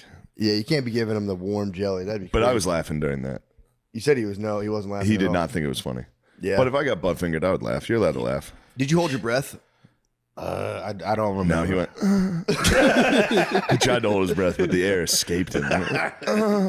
Did you? So your babe really left the room? I made her leave. I didn't. She would have had to be looking like I can't have her have that Staring down the vision. barrel. Like, yeah, she would literally. Yeah, when she you was can't let her see when, that. When she left and it was just you and the doctor, and then his finger was in your butt, you should have went. She hits me. You're allowed to open up to the doctor and tell him about that. I did. He did ask. He did ask if I like beforehand. He was like, "Could the bleeding be from like he was like blood stuff?" And then I just looked at her and went, It's an urgent care. They're not using the best terminology. She He like 100% fuck you, said butt. Is it butt butt stuff? He said butt He stuff. said Fuck butt yeah. stuff. We're gonna see him coming back to that urgent care. You're gonna drive past. He's gonna be in a gonna be like a- trench coat and blind guy glasses, walking out. like a massage parlor. Yeah. Another $200 down the drain. Go broke at urgent care. So he asked you. What'd you respond? You looked at your wife and said, "Ask her." I said yes. I just said yes because I thought it'd be funny to just come out like it's like I'm gay in front of my lady in the doctors. Then I was like, obviously no, I haven't. But What did he say? Was he like, "Hey"? He laughed. How did he bend you over? Did you stand and lean over the table? Did you hold it up on the floor? And I you stood lowered up straight, flexed. No, really. No. Yeah. No, not on all fours on the table. No, you don't get on all fours. I don't know what you do. Yeah. Does he don't- hold it I'm on the never ground and gonna you figure drop down on it? I'm just early. Y'all are gonna get there. I know, remember for sure. this I'm gonna have to moment. get a colonoscopy. It's gonna be crazy. Yeah. I had to. If I died, Just say it. elbows on the. I had to put my elbows. Chin on your fist. But he instructed you, right? He said, put your elbows on the table and bend over. That is 100% what happened. He was like, you gotta put your elbows on the table, and he didn't say bend over, but he's like, you gotta put your elbows on the. And then that was, Damn. that's all right. I found that I wasn't dying. That's good. I could be dying. I could be Probably never felt more alive, honestly. It's kind of liberating. Yes, Straight to the bar. No, First words out of his mouth. He was so excited to tell me. No, I Right when he walked in the bar, he was like, "Oh my god, I got to tell you what happened to me today. it took about. I had the wildest experience." I held on to it for like 10 minutes, but it was all I was thinking about. Like I couldn't. I You mean, knew the beans were clearly. getting spilled. That is a great birthday gift, though. To be Yeah. honest, that's a fantastic birthday gift. Yeah, I'm turning 40 January. It's a matter of time. I'm getting fingered. Yeah, Whole squad's getting fingered. yeah. I might have to go early on that. Yeah, Because this has been out of control. it's going. I wonder why they just took spill the beans and made it spill the tea. And why is that acceptable? It's beans, dude. It is the beans. It's I beans. guess. But I think there was all that like drinking tea when like something. Yeah, it's still eating beans. True. That's why they spill the beans. You go, what? And the beans fall off your spoon, and you spilled the beans. I think you're completely right. Yeah, you spill the beans. You go, Hold on now. "Oh, fuck! I spilled my beans. But tell me about your fingering. I gotta get some beans. I peeped your pantry the other day. I I got some beans. I'm gonna make those beans when you leave. That'd be nice. Yeah, That keeps the butt doctor away. By the way, that was a whole fucking bunch of beans for lunch. I might fucking scare shit on the doctor. Just eat a ton of beans. As soon as he touches me, go. Just let like a 1 foot around. He's gonna clog it though. He's gonna go, no. He's like, cut it. I'm gonna hit the sawmill. Hit the buzz saw. All right, this is maybe one of our worst podcasts. Just talking about poop and butts. Oh no! Oh fuck. Well, join us for the Patreon. We're gonna get serious. Yeah, true. It's time to talk politics on the Patreon. It's time to give you the real deal. Me and Matt both know exactly what's going on in the world. We'll give you our takes. Damn, you got fingers. Watch new episodes of Matt and Shane's Secret Podcast on Spotify. Do it.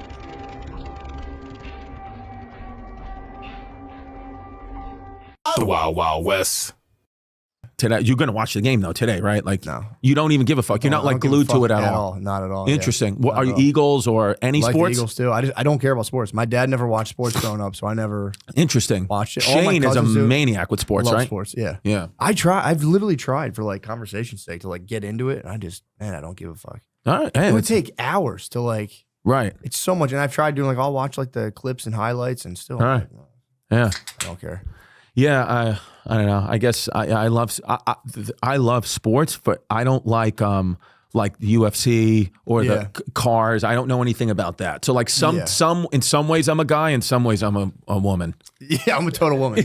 I'm a total woman. Let me start it. Oh yeah. Beautiful. Yeah, Yeah, dude, we're in, bro. I'm an absolute total woman when it comes to sports. Yeah, I don't know. I wish because I feel like like my Chris dad. Stefano, by the way, sorry, Chris Stefano. What's up, baby? I'm here. By the way, I'm here with hungover with no hair product in. So if anyone's gonna talk shit about my hair, you go fuck yourself. I'm growing it out, scumbags. Because I know what your fans are gonna say. They're gonna be like, They're not oh, going to say anything. They're not going to talk about your hair. they're gonna say they're gonna come on here. Your fans are gonna say, how could he be so disrespectful? He comes on no hair product in a Zara t-shirt. What kind of guy does he think he is? And I just want to say, you know what, guys, I don't give a fuck. There you go. Set the precedent. Also, thank you for coming early in the morning. Bro, I'm here, but we're dads, man. Not a lot of comics exist before noon. Bro, we're up, bro. We're up. We're hanging out. I mean, pump like, me up. I got to, I'm on New York time. My kids get up at, what are we, an hour behind here? Yeah. So I'm up FaceTiming with the kids at 6 a.m., getting yelled at by them, their mother. So I was up ready to go. Road FaceTime's tough, Oh, bro. dude. It's tough. It's bad. They Yeah. cry on FaceTime. Your wife's like, I'm going to go. And you're like, I know. Yeah, hope you're having fun in your hotel room, relaxing. you just masturbated. Yeah, You're I'm like, oh God, I know. My daughters keep calling. I'm like, I'm almost done. But you can't, you have a little window. You're like, hey, what's going on? dude. I got to be honest with you. It's horrible here. You can't watch porn. It's like I know. blocked in Texas. I know. So I'm like, dude. Yesterday I was jerking off to old Sports Center clips. They used to have some hotties back on old Sports Center. I'm got like Linda Cohn, Yeah. old Linda Cohn. You got to Sage get creative. Yeah, you got to get creative here. Yeah. So what do you do? Like, how do you get around it? Dude, it's funny. I mean, this is just testifies to the theory that I'm mostly woman, just erotic literature. I'll read Nice. like erotic literature Yes. online, I like that. build a picture up in my head. Yeah. Or you can bust out like the old porn sites, Yeah. like XN, XX. So those aren't blocked. They're not blocked yet. That's funny that the Texas doesn't even know that Just those blocks exist. just the main one. Yeah, it just blocks just the. It was like when I grew up, my parents blocked all the music channels, but not BET because they didn't know it was a thing. Right. So I had BET. Yeah, right. So That's you the only music channel. I had. that you could do. Now, Black now I have a black wife, dude. dude, the thing they were trying to prevent, they created. And so, but wait, so did you grow up like hardcore, like rules, discipline type family? Oh yeah, big time. Like Oh, military? No, Was it? no. My parents had my dad and his brothers owned a trash company, but it was like Irish Catholic, super like church every Sunday. Right. Can't talk back, Right. seen not heard, all that stuff. Do you do church still with your kids? No, I want to go. My wife grew up more like Baptist, Sure. so and I grew up in the Catholic church. Right. So I'm like, I told her like pick a church. I'll go to whoever one you pick. Then I go to black church, and I'm always kind of like, Yeah, it's great. it's fun, but I just feel like an interloper, dude. When I'm there, I Yeah. feel like they can't go. I don't know. I feel like I'm kind of like a wet blanket on the party. Yeah, they're kind of like we accepting of you here, but we actually really don't want you here. That's the Yeah. feeling. It could just be internally because They're kind of like saying like we actually come to church because of what your people did to our people. So now the fact that you're here, it just kind of sucks for us. I get that feeling, and I feel bad the whole time. Yeah. And then I'm like stiff because I'm holding down like Roman Catholic, like Roman soldiers. That's it, dude. Straight, Yeah. head stoic as hell, and like they're having fun. And I'm like, trying to move my just fucking petrified body, and it's Yeah. just Bro, it's uncomfortable. But I told my wife, I was like, just pick a place, I'll go. And you'll go, yeah. Well, I always say, like, I'm Catholic as well. That's why we got the big triceps, dude, pushing down the gate, pushing it down. I've been like this since I'm a kid. Do you put your butt on the kneel? Like when you kneel down, do you put your butt on the pew? No. So I that was a big rule my mother had. Yeah, that dude. was one of the most disrespectful things you could ever do in the presence of God is put your ass on that. You got to be full kneeled up, butt tight, wedgie in the khakis. You got to be straight up. And if I ever leaned back and put my butt back, my mother would point at me and yell, and I would have to get up. I still get nervous. So as an adult, I'll go with my family every now and again with like my mom. And if I see like my wife hit her ass to the pew, and I was like 35, like, dude, get the yeah, what are you I get doing? nervous. I'm like, get your fucking ass off. Yeah, you can't do it. I mean, listen, there's rules in our church in Rome. My family's Puerto Rican, so very similar. They're more not Baptist. It's like I think is it the Church of Latter-day Saints? I don't know what kind of school. It's a Episcopalian. I don't know, dude. It's one of those. Yeah. They're always talking in Spanish. Yeah. I don't know what they're saying. I just know that their kind of church, when you walk in there, you literally think you're at like a Kill Tony show. Like you're like, there's people, the band's playing, there's like StubHub tickets, everyone's in a wheelchair. And you're just like, what is happening? Like, I almost feel like I need tickets to like get into her church. Yeah. So, but what I've been trying to tell my kids is like, listen, this whole idea of like, if we don't, my mom had it where if you do not go to church every Sunday or Saturday, 5 o'clock mass, you're doing bad. You're going to hell, sinning, blah, blah, blah. So I don't do that with my kids. I'm just like, look, we're going to make an attempt to go to church here every week. And if we can go, I'm just trying to get us to a place where we're not on our devices. We're not on our phones. You're not on your iPad. That's it. Mommy's off the spin bike. And then like, we're all just, let's go to church together. And I will say that when my family's in church, like they are calmer. They are everyone like spirituality. I'm not saying whatever religion you got to be, obviously, except don't be the big one, Muslim. And, no, I'm kidding. That's true. Be careful though if you're Muslim because you can get like hyped up. Yeah, hear the wrong sermon. That's the next thing. thing you know, dude, obviously you're I'm flying fucking on a around. plane. Yeah, exactly, dude. There's no problems with being Muslim at all, but you can't don't go all the way. You know what I mean? But you want to go a little bit. You want to fucking get in there, dip in, dip out. Yeah. Beautiful, dude. What a beautiful culture. And a corrective measure for your wife. If you want to use it to like completely dom your wife, I get that. 100%, dude. Have her cover up. 40 chest, yeah. Love it. Yeah, because dude, but Muslim women, dude, when they, I don't know if, when they take that shit off, the beauty is next level, dude. They're like, they look Latina to me. They're Latina with hummus. Yeah, true. Yeah, they're hummus Latinas.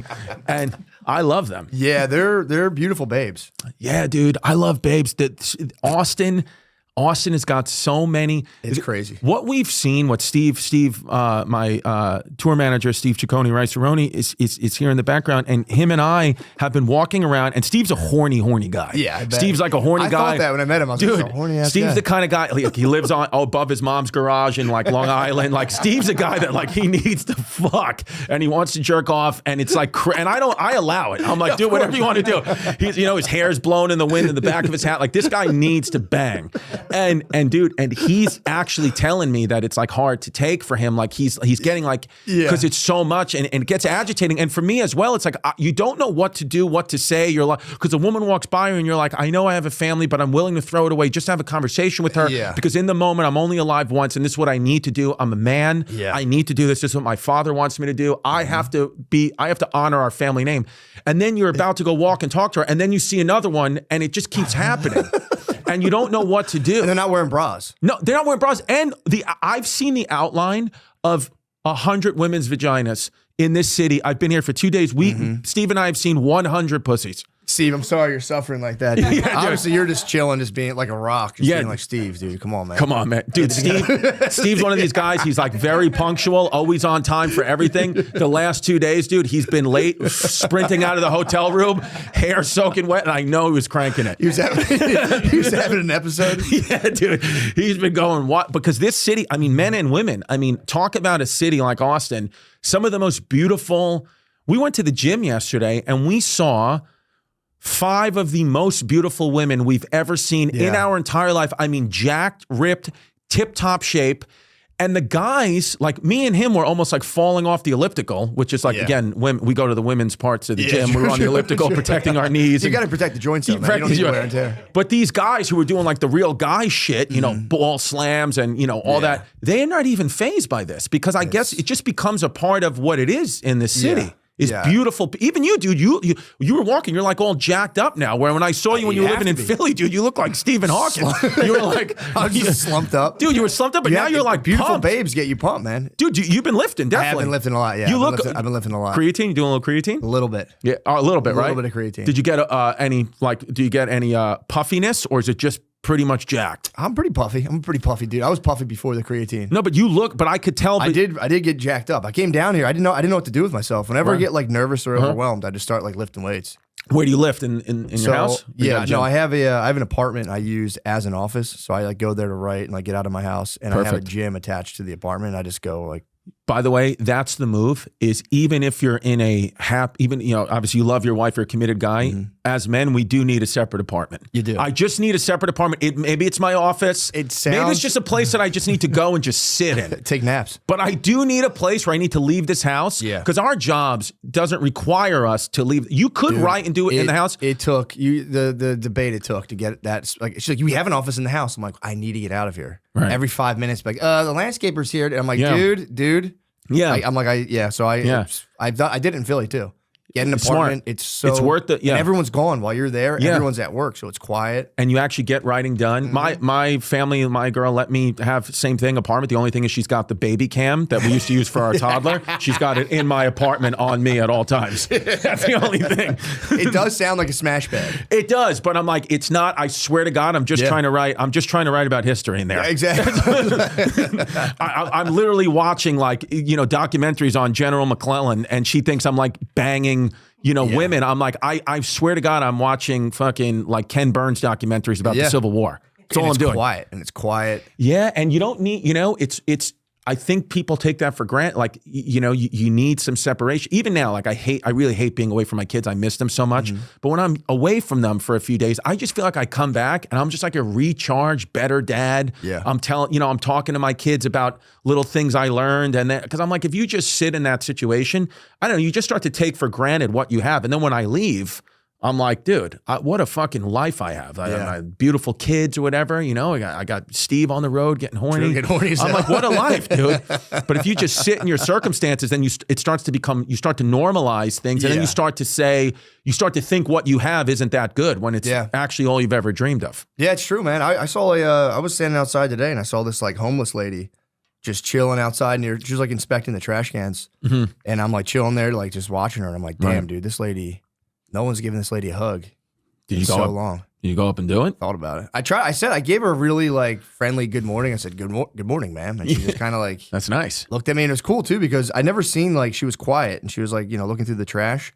And then I like watched her get activated where out of nowhere she was just like, and started like screaming. I was like, I've never seen, like she was so chill. Yeah. And something happened where it was like boom and it snapped and she just started yelling at somebody and just walked across the street. Yeah. The homeless here are wild, like they're on some type of crank or whatever, rolling around in the streets. I've actually never seen anything like it, but I will say they're not as aggressive as the homeless. Believe it or not, in Glasgow, Scotland, dude, me and the guy I work with, James Mattern, shout out James Mattern. Is he horny too or not? He's a horny dude. He's a horny dude. He's a horny dude. He's got a hairy back. He's like a horny fucking hairy back guy. Yeah, dude. But he's a horny guy and he's got a big dick. Shit. That dude. The one dangerous combo. We used to call it on my old pod History Hyenas with Giannis. We used to call it the glue gun. This kid had a glue gun. Like you could see it through his jeans and it was like nuts. Really? Kid's got an absolute piece. I've heard they're lazy lovers though.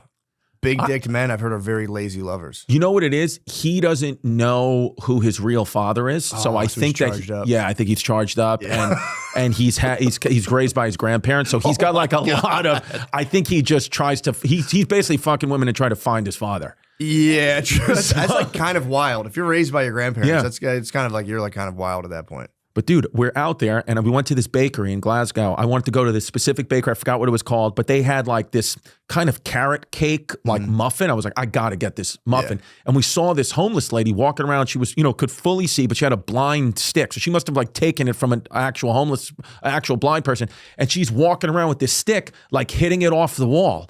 And then we're like, what? This lady's fucking nuts. So I'm just standing out there like eating it, whatever. Dude, she takes the carrot cake out of my hand and smashes it in her face. And then swings the stick at me. I was like, whoa. Oh my God, dude, me and him were sprinting down the street. I was insane. like, lady's nuts. So when I saw that, I was like, yo, when people ask me where's the craziest homeless people, I'm like, believe it or not, dude, it's Glasgow, Scotland. I've never seen anything like that. That's such a wild assault. And just crushing it into your own face. And then swung this walking stick at me that she didn't even need. And then she screamed something in like Gaelic or whatever, Scottish, you know, Highland language, fairy language they're speaking at somebody else. And like nobody even kind of moved. Everyone was kind of like, oh yeah, that's just, you know, crazy Susan. You should have grabbed the staff. I know, yeah. Yeah, that's it. But I guess I would have been scared of that situation. Dude, I saw the only time I've ever seen. So what I will say about New York, though, because people, you know, shit on New York. Oh, it's not safe anymore. And there's right. I lived in New York. I've lived there my whole life. I never once, not one time in my 39 years of living, did I ever get even approached by a homeless person or a crazy. It just They're very subdued. Yeah. didn't happen. But in the last 6 months, walking down McDougal Street, you know, like West Village, whatever. I've had 3 homeless people that have to one guy, I had to do this one time in my life, and it was recently. I had to push him off me because he was like going like I pushed him off me and he fell over a pile of garbage. Yeah, and his fucking elbow landed in like a disgusting puddle, and I kind of felt bad, but I was like, what did you want me to do here? Yeah, why was he getting in your face? Because they're crazy. They're like out of control, and the police can't really arrest them. They can't do anything. All my boys are cops. One of my boys, I told him about the story, and he goes, you want to take my baton with you? I was like, that'd be fucking crazy. If I just start beating back homeless people with a licensed NYPD baton. How'd it feel though when he gave the fucking push? Dude, I got to be honest with you. The way that because I have a bad Achilles, but the way I was able to just kind of load my weight on the back and push, I kind of told my therapist, like, I think we're out of the woods here. I think my Achilles is good. That's all you needed. I just launched a homeless guy into oncoming traffic, and I felt almost no pain in the Achilles. Yeah, you need that, dude. I'm telling you, that's all I've been doing recently is just fantasizing about just combat. Right. Because it's like there's nothing left for me to do. I went to ACL with my whole family, the Austin City Limits tour. Yeah.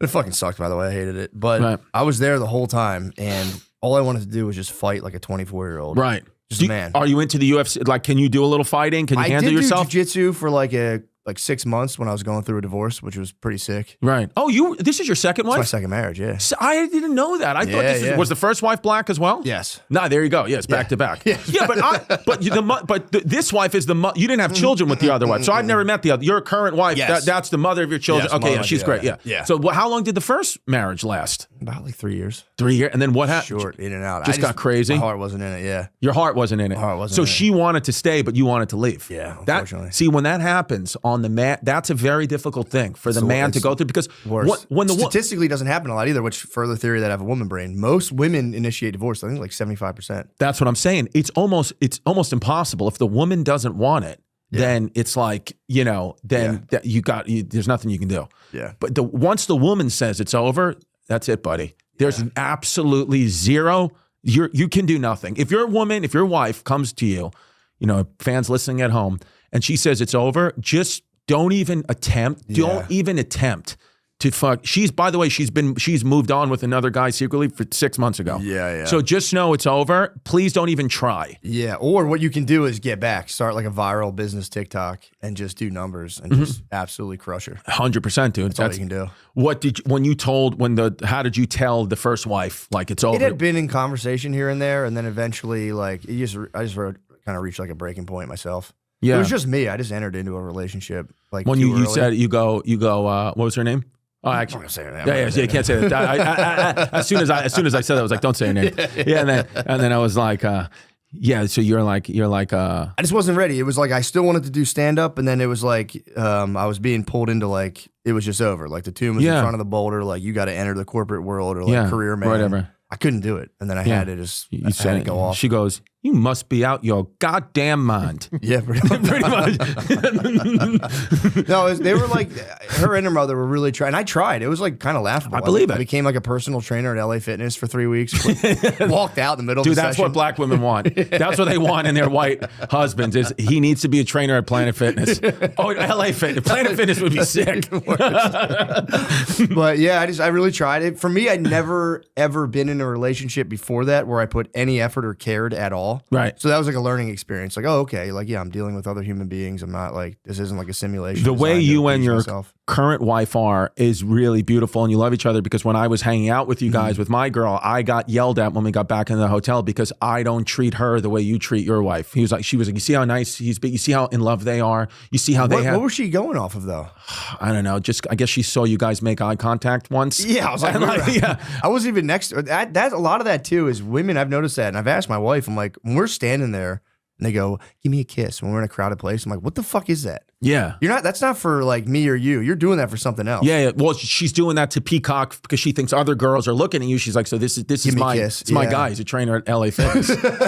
Former, yeah, former, Yeah, former dude. former. Yeah, it's I always wondered about that because they are like comparing a lot, being like what? Because I wasn't really affectionate towards my wife that night at all. I yeah. was doing it on purpose. I wanted to come off like cool. So I was think like, I'm well, not gonna no, touch her. but even I noticed. I was like, oh, these two are in love. Yeah, yeah. You could feel that. You could feel like this wife's going to be a forever one. Yeah. Unless you kill her. God forbid. Yeah, that would be or God willing. Yes. Or killing. Dude, honestly, like I would rather get broken up with than initiate the breakup. Oh my God, initiating the breakup's the It's worst. for real, the worst. All the guilt and the weight of the world is on your shoulders, and you have to just deal with it. I really think it's like, it's like killing them.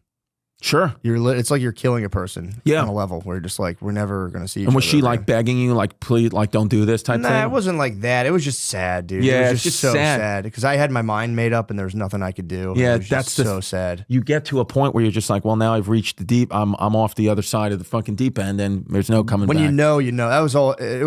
For relationships for me, it's like I would just try desperately just to get pussy. That's all I wanted to do. Yeah. And then next thing you know, it's like, okay, now my life's conjoined to this person, and then I would just try to figure out how to get out of it the whole time. yeah. And then Yeah. then I got married, and I was like, oh shit, and then it became this whole thing, and I got to like finally live with a woman and really like Yeah. see them. Yeah. They would just kind of like you'd get a girlfriend, and they would just materialize Yeah. when you're younger, and you're like, oh sweet, we're at the movies, and you'd be like, let's Yeah. try to get some pussy. Yeah. And then you started like when your life's conjoined with a woman. For me, it was such a learning experience to be like, Yeah. oh, okay, like you guys have this whole wide range of emotions, and that was Dude, I was reading about, and that's all societal too. Like I was reading about, what the hell was it the Aardvark? It's not the Aardvark Native Americans. Aardvark's an animal, but it's something like that. It's something like Aardvark tribe or something like that. But they were like an old school tribe. I think they still might be around today, but like when they were like 1800s, and their whole belief system was so opposite of what was going on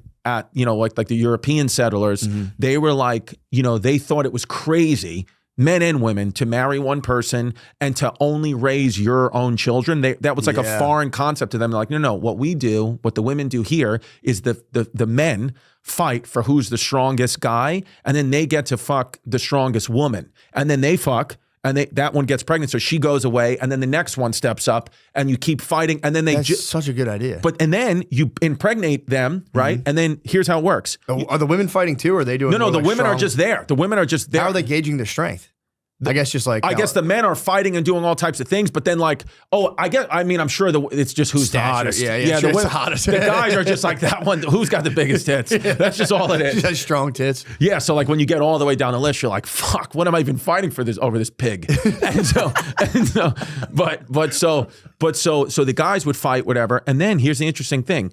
Number one, have the baby, and then that baby, it's not your and hers baby. It's you created that baby together, but it's for the village, and the village raises it. Like it takes a village, whatever. Yeah, quote. yeah. So there's no the monogamy is not, and they not only do they not believe in it, they think it's actually bad for society. They're like, why would you do that? And then with like abortion and stuff like that, it's obviously a thing, big debate, whatever, and guilt, and I get why, of course, but this culture. If you say you impregnated like the top lady, right? And then she's pregnant and she's watching you over the next few months, and she's like, this guy's actually weak. He's not as strong as I thought. They had this potion of herbs and spices. They would abort the baby. Oh. Yeah, dude. They would abort it, and it was like, it was not even shameful. The guy was shamed on, like, you did that, motherfucker. Fuck. Yeah. Yeah. Oh, so that's fucking. Yeah, dude. Yeah, abortions are kind of guys' fault too. 100%. Still to this day, it's kind of like, yo, bro. Yeah. Oh yeah. She'd have like lifted a log in front of her. And Yeah, be, dude. Sure, you want to fucking do this? Yeah. I've been on the sidelines for a couple of them. I'm like, dude, this is me. This is me. My fault. My fault. My bad, dude. I should be stronger. Yeah, I should have. Yeah. Dude, that if you saw your wife or the lady, I guess, just sipping the potion, I'd be like, oh, what did I do? I'm such a fucking little bitch. Yeah, I wonder if you could. So, can you enter back? Do you have to wait until the pregnancy to enter back into combat, or can you just enter back into the ring and just? So that I don't know. I got to do more research because I kind of just read that point and then I just put the book down. I was like, I got to find this tribe. If this tribe is still active, you should go there. Dude, this is where I got to be. You should go there and be like, and then when you're there, be like, dude, what the fuck? I had it. I mean, I gotta, I can't like other myself from the culture. Yeah, dude. Just have some kid on there. I got to follow the lead. But like, because when you start to look back in history, it's like this whole idea of like, no, I get why monogamy is a big, I get it. I really do understand. But I'm like, oh shit, it's just like the pressure that society puts on you in our, we got puritanical society here. Like, those pilgrims were kind of, zealots, witchcraft, all that shit. But like you go to Europe, dude, if you go to Europe and you're in Italy or Spain or whatever, and you just like, one of you like bang another person, it's like not, it's like they'll be mad at you, your spouse, but you're not going to get like, you're not going to lose your marriage. You only lose your marriage if you fall in love with another person. But like you can definitely go out and bang. Yeah. That's like not a big problem. That's crazy. It's not a great thing, but I don't think it's like you going to strip club with your boys. Like your wife would be like, what the fuck are you doing? Yeah. Same thing with banging a chick. They're like, what, are you serious, dude? come Don't on, do man. that, you asshole. But if you're in love or they find text, like that's the bigger deal. The emotional affair, if you're like, I love you so much. Yeah. I knew someone who was who got caught sending like Beach Boys lyrics to their lover. Over, bro. That'll get That's you, love, dude. That's That'll love. get you. Yeah. I was sending Hall and Oates songs to this girl. I was like, "You're out of touch. We're out of time." And then my girl's like, "Dude, you have to move out." Yeah, they sent "Wouldn't it be nice" lyrics. Wouldn't it be nice? It's like, dude, you're fried. I know, man. It's But it is. Yeah, I think about it a lot, especially once you like. Because when I was younger, I'd always be like, you'd hear about a guy like a pizza shop owner would just like bang a cashier. sure. You're like, how the fuck could somebody do that? And as you get older, you're like, the current of that river is pretty strong. You dip your 100%. toe into that a little bit, dude. I'm like, I see how you get carried off. You get it, bro. I got a friend who's a doctor, and he's happily married, great guy, whatever. But he was like, dude, the amount of doctors that bang the nurses on these overnight shifts, he's like, it's literally like. It's the most stereotypical thing. Like the nurses know these guys are married or whatever, but it's like, and it's always the same thing. It's the male doctor and the female nurse, and they just fuck. And he was like, I think it's because he's like, it's one of those things where, like, we're around so much death in the hospital that I think somebody dies, something tragic happens, and then your body, you start to get horny because your body is like, oh, I just saw death, let me create life, type thing. He's like, so I kind of don't even, I get it. And doctors are they're like a sexual fantasy for women. Oh like yeah, there was like ER. They're like one of the things. There's like firefighters, doctors. Yeah. That's like one of the things women see and get horny for. Dude, and they're like the boss in the thing. You know? Dude, my boy, the doctor, he looks like a golf club. He literally, his head is all fucked up. His got eyes are like that. He looks sick, but every girl's like, he's so hot. Oh yeah. Yeah, they just, because he's a doctor. Dude, I feel, I've been in hospitals before, just like when people are sick, and I'm kind of like, dude, I feel the tension. I'm like, damn, this is a very sexually tense. There's a bunch of nasty nurses running around. Dude, I remember my grandfather, passed away, he had a stroke, and his nurse, she was like, Latina kind of, she wasn't like a smoke show, but she was hot enough. And just because she was caring for him, I remember I went in there one day and they were scrubbing him down. He just like shit his pants and they were scrubbing him down. I was getting fucking horny while this nurse was just scrubbing down my grandfather's bare ass. I was like, oh shit, I love this. Because I don't know what it was. I was like, she's a caretaker. I wanted her to scrub my nuts. Yeah, there is something about that. When the nurse comes in, they're really sweet. They are like, that does get a guy like teachers me going as well. Just like women that care.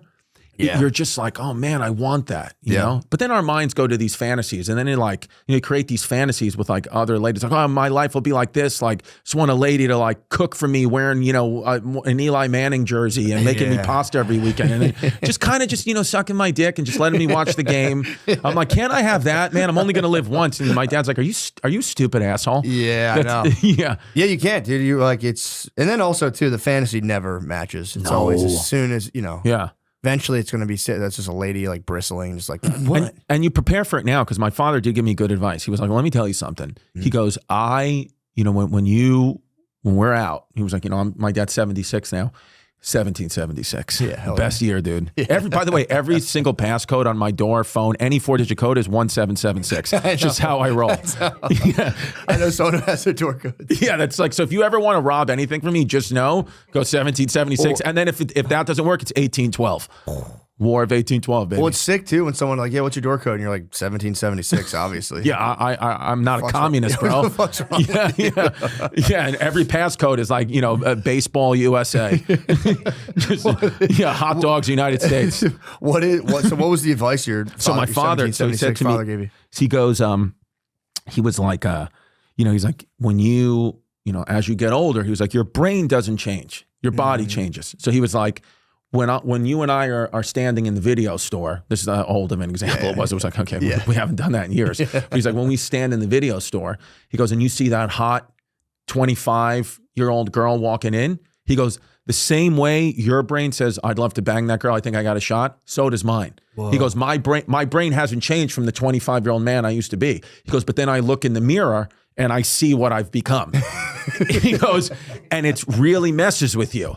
He goes, so just don't think. So his point was, he was like, right now, he's like, I'm 75, I have diabetes, and I have a useless dick. Yeah. My dick doesn't work at all anymore. Yeah. He's like, I haven't banged your stepmother in 20 years. I'm like, great. Nice. Yeah, so he's like, but no, my brain has not changed at all. Yeah. So you have to prepare that this struggle that you're going through, this will not stop.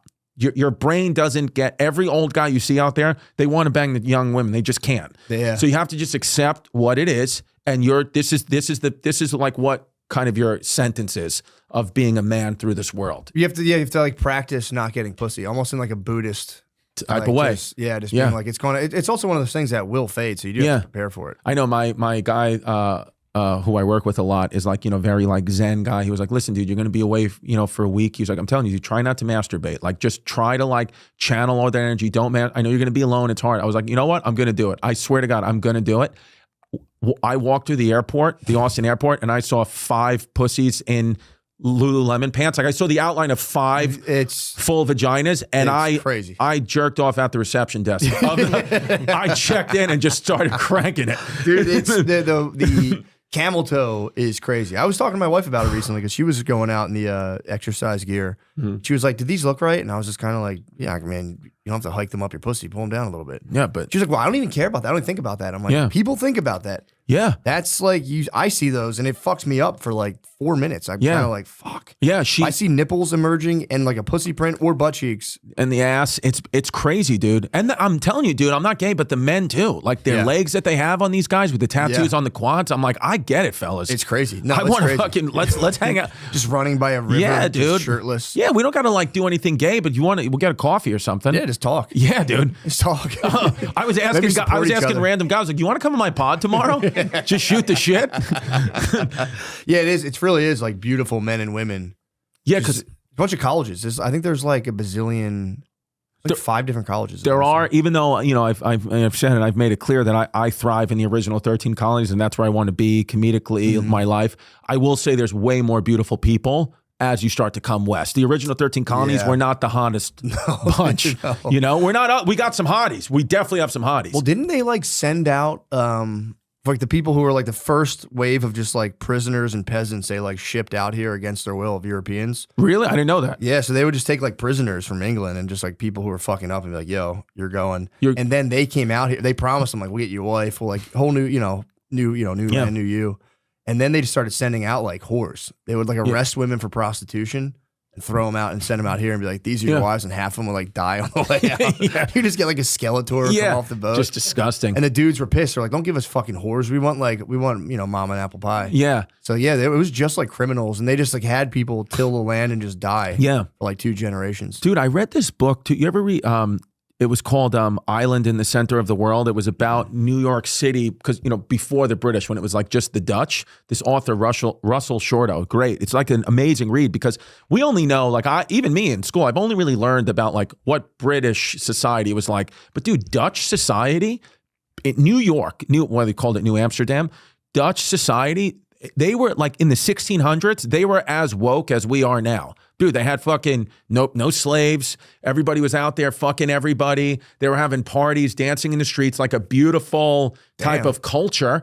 And then the British came in and were like, rules, like shit got puritanical quick and kind of like lost the fun. But the whole idea, but this idea of like America, like originally was this Amsterdam idea of like, this is the place, like they wanted New York to be like Amsterdam, like smoke weed, prostitutes everywhere. Buds, just chill, dude. And they wanted that to spread across the country. But instead, they got the British idea. That British law and order. New York was too valuable. Right on the sea, right? Yeah, it's like, so you just, dude, tonight you just look at your wife and say, why don't we be Amsterdam tonight? Instead of, dude, let me get freaky. Yeah. Well, here's the thing. Going to what your dad said, there is something too, like you have to, because by default, it's like, I'm going to build up this program of like seeking pleasure. It's like, I'm going to get pussy. I'm going to do this. This is going to be awesome.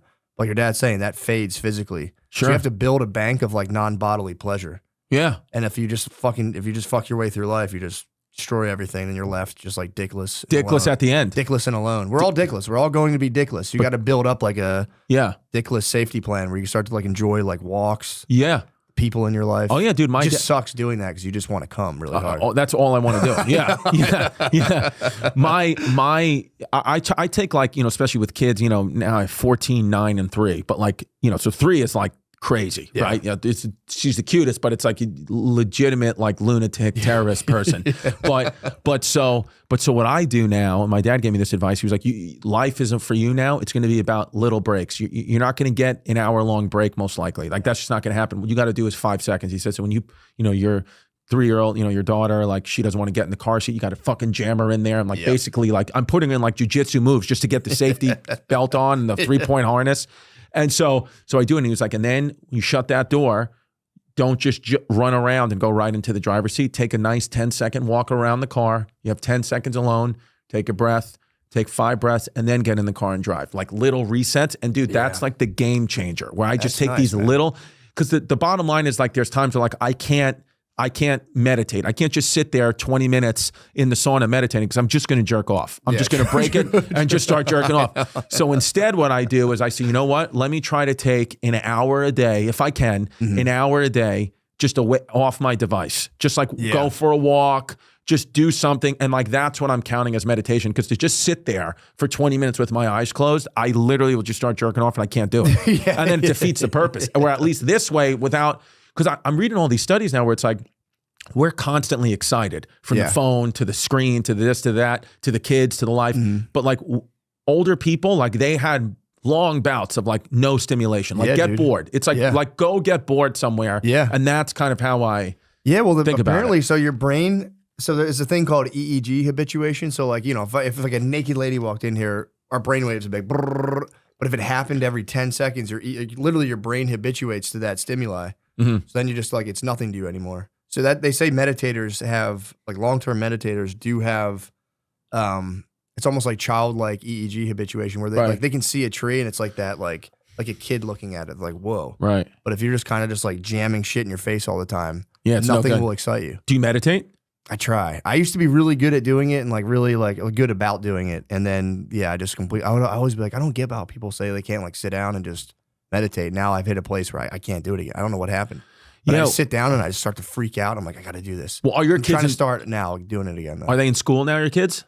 Yeah, the one is a 4-year-old's in pre-K and the 2-year-old is like, she goes like 2 days a week. So I'm saying you have a couple of days a week where like you and your wife like don't have the kids for we have 6 hours. We have a babysitter come during the day. So you got some time. Yeah. Well, that's good. I have time to work. But then I had to just get so much stuff done. Yeah. But I've been trying to, the walk is good for me too. If I do a nice long walk, it's like, I think that counts. It does. It definitely does. But it's like one of those things, it's like, you just feel gay as a guy going for a walk. Like I kind of always just feel gay too. Like when I'm pushing my kid in a stroller, I'm like, dude, just let me hold you. I know. Let me hold you like a football because I just feel gay. I feel gay just like going for a walk. It's gay. It's gay. And I wish it wasn't. I wish I felt like more. And by the way, I'm not even disparaging gay. I think being gay is powerful. True. But I guess I kind of just feel like more feminine. I feel like you're appropriating gay culture by taking walks.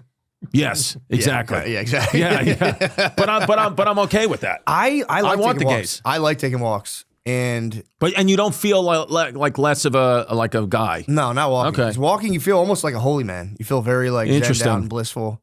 And I need, and every great man would take a constitutional. That's true. So it's par for the course. Keeping a journal, all the things you think are gay. Keeping a journal, not gay. Every great man kept a journal. Yeah. And you take a constitutional. Dude, even if you go back to the founding fathers, dude, you think throwing on a pair of pantyhose is gay? Look at our founding fathers. Dude, you think that were they all cross-dressers? Go look at old pictures of George Washington and Thomas Jefferson. They're in literally high-heel shoes and pantyhose with wigs on. Why? I'm like, these guys are my dream. They had those like thigh things. Yeah, dude. Those were men, dude. They would put wigs on and pantyhose and high-heel shoes. Smoking and they'd be like, CBD. That's what we're going to do, bro. We're going to take over this goddamn country. So for me, I look back at our fathers and I'm like, dude, if they're doing it, yeah, let's get real, you know? Yeah, taking walks definitely isn't gay. It's right. a shame that we've been made to believe it's gay. Yeah. Because they just want you on the device. Yeah, that's what it is. But then it's like, I do like to listen to music while I walk. Because I've tried to just be like, no music, no nothing. And it's kind of like, yeah. But sometimes we got to like really reconnect. Like, I think sometimes for me to, like, I want to ride a horse, you know? Like, just get on a horse and just fucking go down a path. That'd be nice. That'd be sick. That'd be nice. Yeah. Hold your baby too. I feel you on the baby stroller. Because there is the part where it's like, you feel like women see it and they're like, oh, that's so sweet. But then it's like anything they like is gay. Yes. I was like, I want to just like hold them by their foot like a dead chicken. Yeah. Like Achilles. Yeah. Lucy is made for your nicotine routine and delivered straight to your door. It's 100% pure nicotine and always tobacco free. Lucy isn't like every other nicotine pouch company that's owned by Big Tobacco. They're like the mom and pop shop of pouches. Have you ever heard about breakers? It's pouches that pack a little something extra inside. If you know your pouches, you know that the nicotine doesn't hit immediately, and neither does the flavor. The geniuses at Lucy came up with a brilliant way to fix both those problems. They put a mini liquid capsule inside each Breakers pouch. Here's what you do. Grab a Breakers pouch and break the capsule. Yes, with your teeth. It makes a really satisfying pop. Put it in your lip and enjoy the immediate nicotine and flavor release. I mean, doesn't that sound great? Just biting on crystals, letting them drip in your mouth.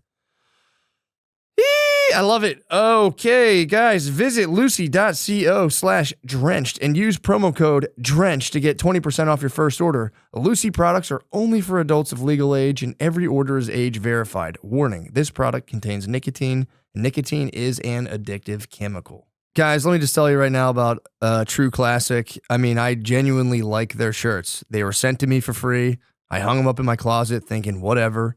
And I will say, when it comes time to put on a shirt, I go, ooh, my True Classics. I like wearing them. They fit me well. Designed to accentuate your best features, True Classic shirts are tailored for a perfect fit. Snug in the arms and chest with just the right amount of room in the midsection. True Classic sells premium products at an affordable price. You can get their best-selling t-shirts, hoodies, jeans, and more in 3, 6, and 9 packs.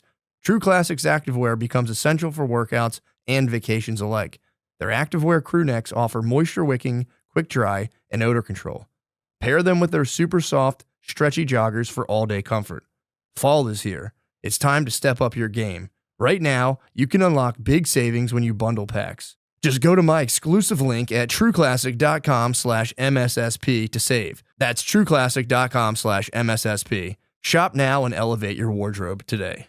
Prize Picks is the best way to get real money sports action. With over 10 million members and billions of dollars in awarded winnings, Prize Picks has made daily fantasy sports accessible to all. You just pick more or less on at least 2 players for a shot to win up to 100 times your cash. Run your game all season long on Prize Picks. I mean, dude, you guys know how I feel about this. I love getting in on real money sports action. You can now win up to 100 times your money on Prize Picks with as little as 4 correct picks. Prize Picks is the best way to get action on sports in over 30 states, including California, Florida, Georgia, and Texas. Prize Picks is the only real money daily fantasy platform with an injury insurance policy, so your lineups stay in play even if one of your players gets injured. If your player leaves in the first half and doesn't return, Prize Picks keeps your lineup live. Prize Picks is the best place to get real money sports action. Join over 10 million users and sign up today. Prize Picks invented the flex play, which means you can still cash out if your lineup isn't perfect. You can double your money even if one of your picks doesn't hit. Sign up today and get $50 instantly when you play $5. You don't even need a win to receive a $50 bonus. It's guaranteed. Prize Picks also offers weekly promotions that can lead to big payouts like Taco Tuesday. Each Tuesday, Prize Picks discounts select player projections up to 25% to provide even more value for your lineups. Download the Prize Picks app today and use code DRENCHED to get $50 instantly after you play your first $5 lineup. That's code DRENCHED on the Prize Picks app to get $50 instantly after you play your first $5 lineup. Prize Picks, run your game. But yeah, it is, I don't know, man. It's tricky, dude. It's very tricky. I see here more so. I think like young women might be just like feeding the life force from like homeless people and like dads here. A lot of the dads here Right. present as gay. Sure. Like, I think something happened where I think people have like men especially have reached like I feel like educated kind of men have reached inside themselves and killed this switch where like they just become like. Well, it's dude, weird, dude. It's like, dude, come on, man. Especially us as like, you know, like comedians, like our world is a little like, you know, the older school men are like, what do you do? Like, they don't care how much money you're making or not making. Like, what are you doing, dude? Go build something. Yeah. Go like work. Go to a factory. Yeah. And I feel like, because, you know, I'm not like a guy at all. Like I said, I don't know how to build or do anything. So there's a lot of times where like my kids will like walk out the door of school and I just will lift up the hood of my car. I don't even know what I'm looking at, just so they can somewhat, my daughters, and I'm just like, have a good day, girls. And I'm kind of just like doing the Macarena. Just building like, memories. I'm just rolling my arms. I'm going like that. I have no idea. But like anytime like I see like, but I even though it's weird because like it's actually, you know, our careers to kind of have this time and to create whatever. But like when I go into a coffee shop at like 11 a.m. on a Tuesday and I see a guy there on his laptop, I'm like, the fuck are you doing, dude? Go to work. Yeah. But meanwhile, I'm there to write in my laptop. Yeah, but I'm mad at him. Yeah, like, get out of here, dude. I'm like, dude, like you're so lame. You got to go to fucking work. That's why I like Chinese dudes. That's why like I talk about it on stage a lot. It's like, you know, with play dates with kids, like my daughter like there's a Chinese kid in her class, and I hang out with him and his family because like, first of all, I've never met every other parent is like available for a play date at 2 p.m. Yeah. The Chinese are not. They're working. Mom and dad work, Yeah. and the grandparents watch the kids. That's just how the culture is. They're like, there's no work from home in China. There's no hybrid work. They're like, no, you're going to go to work. They lock their people in their houses with COVID. Yeah, they don't give a fuck. They have after school stuff for the kids because the parents work so long. My brother was telling me this. A lot of like the Indian and Chinese guys are out work, families, mom and dad work super long hours. So after they go to school, they got to go to an after school program where they continue to learn about like science and shit. And the parents come up back at like probably like 6, 7 p.m. Dude, this is what happened with the Nazis. You know, they were just fucking, you know, they just came out. School. Building shit. Blitzkrieg came out 1930s and just steamrolled motherfuckers. And that's what's going to happen with China. They're the ones working. Everyone else is like having fun, having sex, getting STDs. Yep. And not the Chinese, dude. Yeah, we still will crush them. I think so. But I think we'll destabilize. We can destabilize them, I think, pretty easily. Yeah. Because there's that whole like middle coastal, there's like the middle portion that are poor and peasants and the coastal elites. And like, that's their whole history is that middle portion coming in, fucking people up, becoming the coastal elites. And they just kind of go back. That's what it is. Yeah. You into Chinese culture? Chinese history? I've like not a lot. I've read about it, but it's still a mysterious land as far as I know. Oh yeah, dude. The Great Wall. Full of mysteries. I can't even understand it when they tell me about it. How they just built a wall throughout the whole country. I'm like, why? It's so dumb. They'll just climb it. They shoot missiles over. Look at my chair just fell down. Look at this. Do you see this? My chair just fell down. The Chinese fucking the remote controlling my chair. Hold on. But yeah, I think we're like currently destabilizing Russia, and once we get done destabilizing Russia, we'll probably turn our sights on China. And that's the only other really like powerful threat. Right. Yeah. I mean, I guess. Yeah. That seems like because Iran. Who cares? North Korea doesn't matter. Not a problem. I've read. There's a good book called The Next 100 Years by George Friedman. I forget the guy's name, but he like laid it out, and he wrote it in like the early 2000s, and he was laying out like the Russia Ukraine thing.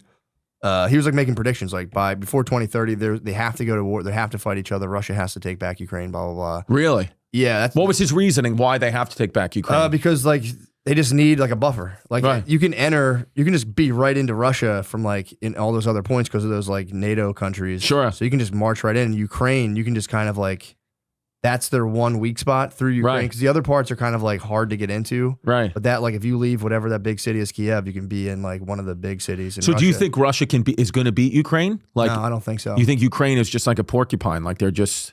I think. Well, in the book, he was like, it's not even about winning wars. The United States just needs to destabilize any other power. You don't have to win the war. You just have to fuck their economy up so bad that like it throws them off. But that'll destabilize them for 20, 30 years, right? Yeah. Like we're not going to be able to go to Moscow as American citizens probably ever in our life. No, probably not. And well, the problem is too, Russia is going through the population decline. And that was a big thing in the book. Like this is their last time we'll have all these young men. There's going to be a huge population dip.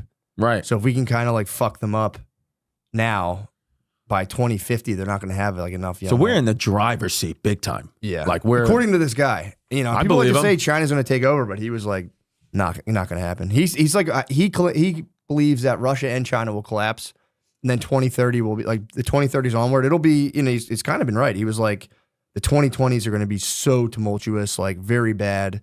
But then like after that, there's going to be a presidency around like 2030, 2034, and they're really going to like figure it out and Unite us all. a new era of peace. Because his thing is that, God, I hope I'm still selling tickets then. I know. That'd be fucking great. What will it take? 2030? I'm fucking 40 now. It's 20. Oh, dude, I'm gonna suck. I'm gonna be like in my 50s. Yeah, imagine how fun that'll be being 50 and you see like Yeah, that's true. 25-year-olds and you're like, shut the fuck up. Yeah, my dumb kids. Like, shut your mouth. Yeah.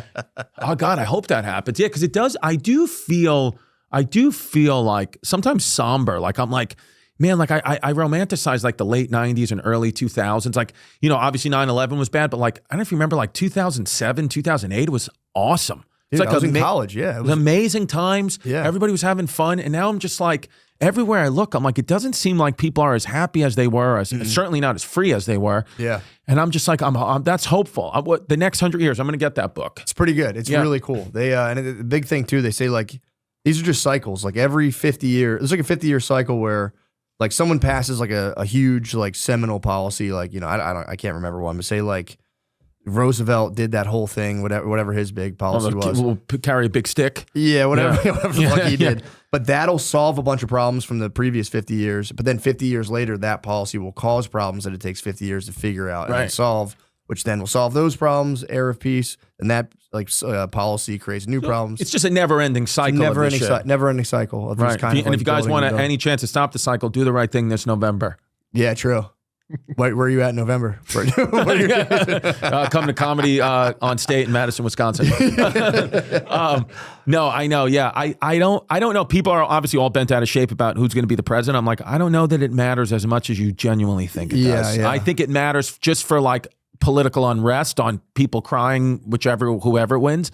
But I don't know. Have you ever really genuinely felt a genuine difference, whoever the president is?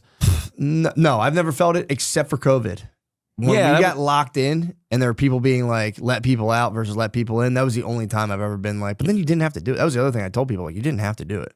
Yeah. At least not in America. I mean, dude, remember like they were like, oh, you're going to need like a vaccine card like forever? I was like, no, I don't think you are. No, I had a fake one. Sure. It was easy. Dude, there was a pizzeria in my neighborhood on 3rd Avenue in Bay Ridge, Brooklyn that was like literally, I swear, all like the people that knew. If you ordered, I think it was 2 pepperoni slices and garlic knots come in 6. If you were like, oh, can I get 2 pepperoni slices and half an order of garlic knots?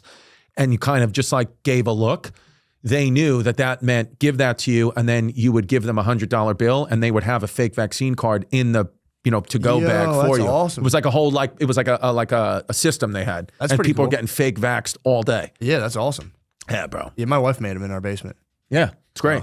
But do you ever think do you think the government cares anymore? You think they're still looking for those people, or they're just they can't Dude, anymore? they didn't give a fuck then. That really was I think that was just like a huge effort from the pharma companies who had people paid in Washington. Yeah. Because that was like, they can do a thing where they're like, and again, for some people who wanted it, like, get it, I don't care. Like, fucking 2-year-olds didn't need it. That was the one thing where like our pediatrician was like, well, you don't have to do it. I totally respect that, but there's a higher chance that your kid might die. And I was like, okay, man. No, there's not. Get the fuck out of here. Yeah, But stop it. That to me was the part that I was like, this is ridiculous. Yeah. Give it to the geezers. If it works for them, cool. Yeah. But like, dude, I don't need this. I don't take Tylenol for headaches. So I'm like, I'm not taking that. Oh, you just power through. You're that guy. I don't like a lot of like medicines and shit. They freak me out. Like pills, all that stuff. Interesting. So what if you get really sick? You just ride that fucker out? If I'm like super duper sick, then I'll kind of yield and take like a little something. But even then, yeah, I like to, what I would do if I get like a fever, I'll take a really hot bath and I spike my fever.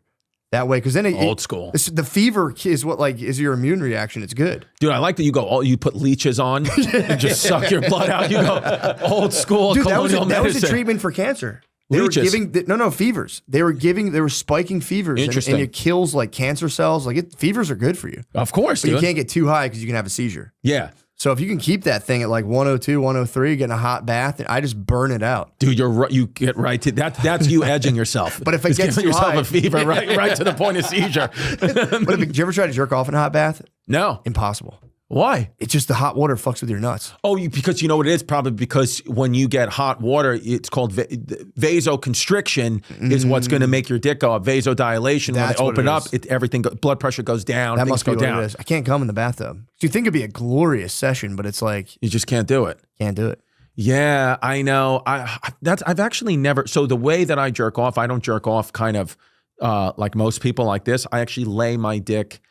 I kind of sandwich it between my stomach and my hands. You're a pressure player. Yeah, exactly. I kind of just push the base of my dick and top of my balls to just kind of shoot it out.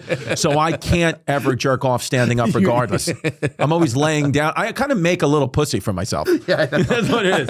It's kind of nice. It's kind of nice, dude, because I don't know why when I was a little kid, like the first time I ever like jerked it or like, you know, masturbated or felt that, I just was rubbing, I was like basically like rubbing a pillow on my dick and balls. And then I think I just stayed that way. That's how you do it, yeah. Like I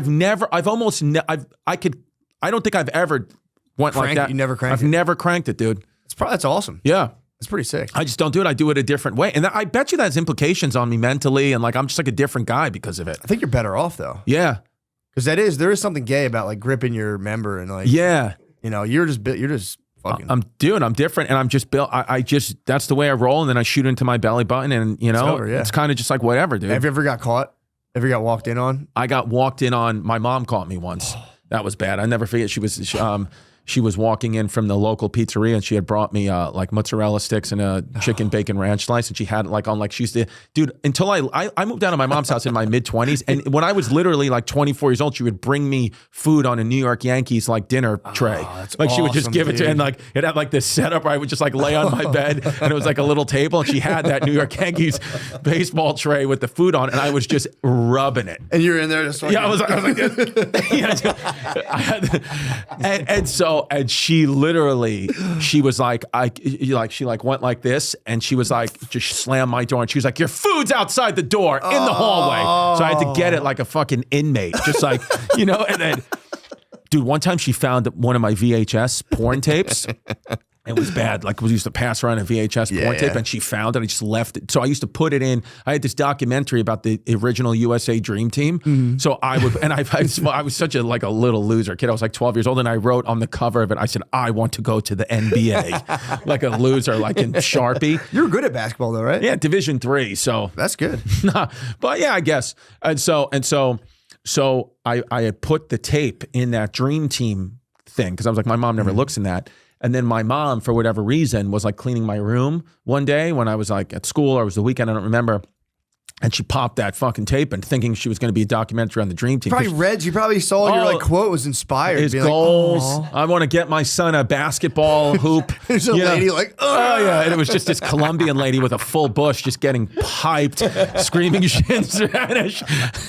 And so I got home that day because like it was a big deal. Like, you know, we didn't have cell phones back then. Like we would, when me and my boys were at the park, it was like, we called it the Spanish porn. Yeah. Like who's got the Spanish we had the porn? Spanish fly. It's called a Spanish Fly 14. It circulated all around. Yeah, it circulated, and Awesome. like somebody would bring it, and then it was like a big deal. It's like, okay, you get it for a week, then Frankie gets it, and it's like what it is.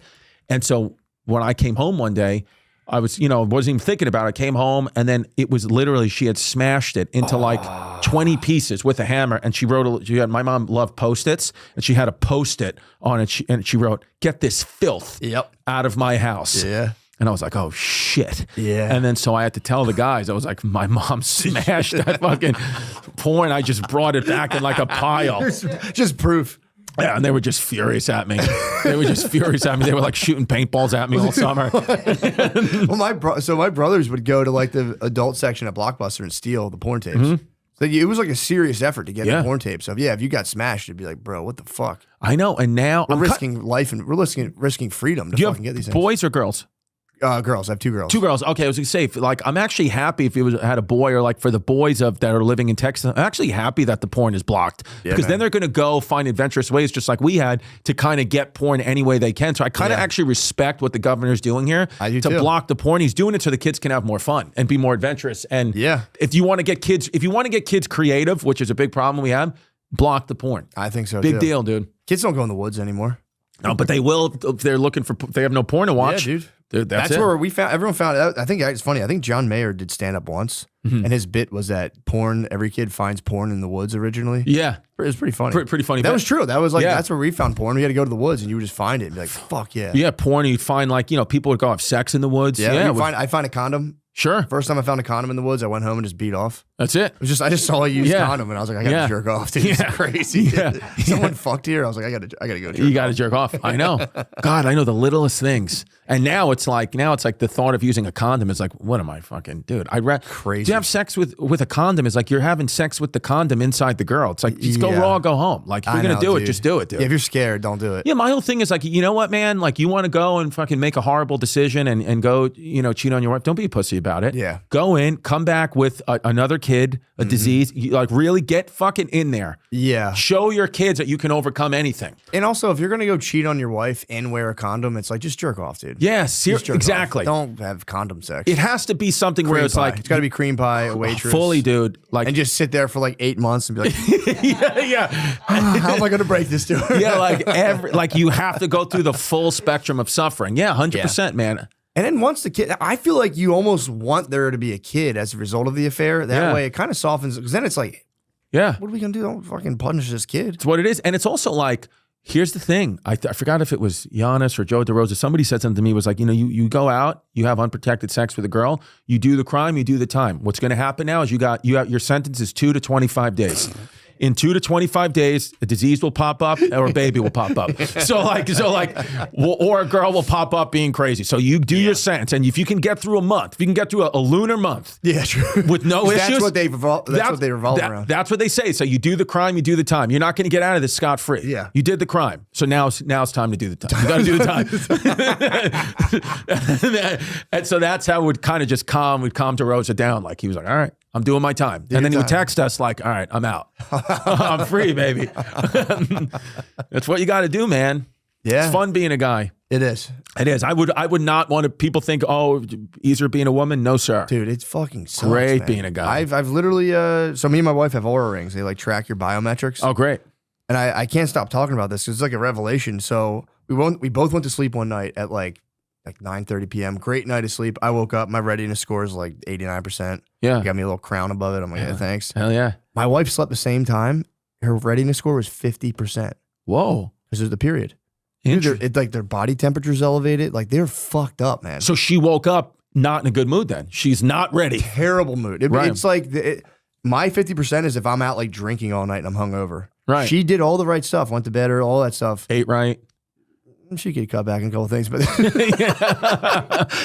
but no, dude, she like did everything right. It was, and then like woke up in the morning 50%. And I was like, your period fucks you up this much? She's like, yes. That's what it is. Their heart rate's elevated and their body, it's like they have a fucking fever. I was going to say every month your wife has to take Tylenol. I'm sure she feels she's got to pop a Tylenol. They're like crackheads with time. They take everything. You have to because it's yeah, true. Imagine every single month you're just sick, like you Fucked. get. Yeah, you're like fuck, dude. And it's like, so that's, and then there's like the time leading up to it. You're cramping. Yeah. And then you're just like fucked, dude. Yeah. Like psychologically gone. Yeah. There's like 10 days out of the month. I try to break it down to her. I'm like 1/3 of the month. Yeah. You're fucked. That's why, like, when you see like what Caitlin Clark can do, you're like, that lady's doing all that on her period most of the time. Yeah. Like she's absolutely crushing everyone. Yep. Not feeling at all with a 40% readiness score. Are you talking about her playing basketball or fighting black ladies? Both. Yeah, both. I think, but it's just like she just puts it on everyone. Yeah. You know, like guys don't have to do that. Like it's impressive what Steph Curry does, but he's never had to do it bleeding from his dick. True. I didn't think about that, playing with your period. Yeah, they all have to. That would be nice for, if I was a betting man, I would try to get the inside scoop on who was on their period. Yeah. Or That'd like be just kinda nice. playing, some of them playing like not even knowing they're pregnant yet and just dealing with like morning sickness and just fucking cum in them. And they're just killing it. Do you think that, and the team probably syncs up? So like 100%. some teams are, I think if you win the championship, everyone syncs to your period. Dude, so one day, they do. So I believe that. Yeah. That's what they're playing for. That's what they're playing for. So I remember once I was on a flight from I think I was going from New York to Indianapolis on like, it was like a shitty fucking, like American Airlines, like small shitty plane. And the New York Liberty got on the plane with me. I guess they were playing maybe the Indiana Fever or what, I don't know. Yeah. And all the women got on the plane and they sat in the back of the plane, and the head coach at the time was Bill Lambier. I don't know if you know Bill Lambier. He was like the old coach of the Detroit, he was old player on the Detroit Pistons, like, and he was just sitting in first class, like laid the fuck out. And the women were like, you could hear like some of the women being like mad in the back, like I'm sitting in the fucking back, coach is up in the front, but he was just laid out, chilling, legs out. And I that got me thinking like he probably has to deal with like these women syncing up on their period. And maybe that was one of those days where he was like, I'm getting the fuck away from these ladies for 2 hours, and I'm just sitting in the front of the plane and not dealing with He's got an eye mask on. Yeah. Dude, I would be having them run suicide. So they came with that period energy. I'd be like, on the line. Get out. Run it out. It's so, dude, I mean, well, now we're both going to have to family. We have daughters. We're all, way outnumbered. It's like, none of my kids are still too young, but when that happens, it's going to get fucking bad. Oh, it's crazy. I had a maintenance guy come up to like my office apartment, and he's like looking around like, where's your bed? And I was explaining to him like, this is what I use it for. He has 2 daughters, and his daughters are like teenagers. Yeah. And he goes, bro, like for real, like you might want to stay here. He was like, when the wife and the 2 daughters sync up and they start, he's like, bro, for real, like get out of your house. It gets bad. It's like, you're not, just get out of there. Dude, last week, my daughter's only 9. Like last week, like we were having like a regular day, and I said to her, I was like, okay. I was like, she was like, oh, can I have a snack? And I was like, oh, like mom's gonna cook dinner, so like we'll eat in like an hour, which I've said to her a million times. And she goes, oh, I guess I'm fat then. And then walks up the stairs and slams her door. And her mom was like, she might be on her period. It might be starting. Let me go up there and talk to her. And then she talked to her, and I don't think it happened because they wouldn't. Yeah. The thing is, like, you could tell me that my daughter's on her period, and it's like, what can I actually do? Nothing. So really. like, if you just tell me to go to the store and get it, like there's no real reason the mother has to tell the father that their daughter's on their period, because it's like, okay. Yeah. So what am I going to do for that? Do you want me to go on the road? Yeah, then like, get the fuck out of here. Yeah, just leave. But because you can't talk. You can't be like, hey, how's your period? Yeah. Yeah, that's all. That's just. Yeah, that's mom stuff. But when she said that to me, like, oh, I guess I'm fat now, and then slammed the door, and I was like, holy shit, bro. That was like the first instance where I was like, my little kid daughter, who's like, was like one of my bros, is now like becoming like a young woman, where I'm like, oh shit, like I got to be careful what I say. Yeah. Now I got to be like careful. And she would just kind of she gets on me. She's like, why don't you ever hold mom's hand? And I'm like, oh my, what the fuck? That's yeah. So it's gonna happen. We got in an argument one time, and I have a 2-year-old and a 4-year-old, and I went outside and sat on my steps. I was like, fuck. And they came outside, like the neighbors were outside. They both came out, and they're like, be nice to mommy, dad. I'm like, will you two shut the fuck up? Get the fuck in here. Yeah, I know, because my daughters don't like it. If I'll like grab my wife and like I'll give her like a big kiss, my 4-year-old's like, dad, stop. She does not like it. Okay. She's like, she doesn't like the affection. She's like, come on, man, knock it off. Yeah. I don't know. It's really weird. I mean, every kid's different. Maybe when they get older, they'll be like, come on. That is funny. Like, hold her hand. Like, all right, that's enough out of you. Yeah, I know. I mean, and dude, the drama you're going to see, like, mine's in 4th grade now, the older one, like the girl drama with school. I mean, she's been to 2 different schools, and she's had 2 mortal enemies that sound like the exact same girl in, 20 miles away. I'm like, okay, so it's you. It's my kid. That is the problem. Just fucking causing beef with everyone. But then it's like the girl drama. So it's like, well, like my daughter told me, like, oh, this girl, she's doing this to me. She's doing that to me, blah, blah, blah, blah. And, like, what should I do? And I'm like, well, of course, honey, like, just, obviously tell the teacher and, don't get physical, whatever. And then her mom's advice is like, she hits you, you hit her back. Yeah. You slap her, you pull her fucking hair. Do not let that bitch dominate this territory. I'm like, these girls are in 4th grade. Yeah, dude. But that's how women are. Women are like, I took it as there was a problem. I'm like, okay, all good. Like, it'll be fine. You work it out in the school year or whatever. And like already, like my girl had already messaged the school and that kid's mom. Like, we're having a meeting. Knocking the fuck off. Like, right. Like, women are, and now my kid's mom and this girl's mom are like fucking enemies. Dude, at pickup, it's bad. Really? And I'm like, so now it's one of those things where like women are loyal like that. Like, you fuck with me, you fuck with the whole family. Where guys, I'm kind of more like, dude, we could get into a fist fight and I do your podcast tomorrow. I don't care. We'll just get over it. But women, it's like, that's it. The battlefield's so much more complex. It's for real. We do like caveman warfare. They do like modern warfare of like psyops. 100%. Like destabilized friend groups. It's really fucked up, dude. And it gets like really dark. Like they'll like throw a party just so they can take pictures of it and put them out and then not invite one person. And the whole thing's just to fuck this one lady. One girl up. Yeah. And they can do it. And it's just devastating, man. Just devastating. I know. I mean, like, I feel like, you know, it's interesting being around so many like women in my life, because I'm just like, man, like you really, if this country elected more women, I think we would actually be a more, I don't think we even understand how vicious America can be, because we haven't had a woman yet. Dude. Yeah. If you've read, I mean, Hillary Clinton kind of got the job done. Oh yeah. She was in there doing some stuff. But She yeah, didn't give a it would fuck. be, they're so much more vicious. It's like unbelievable. Yeah.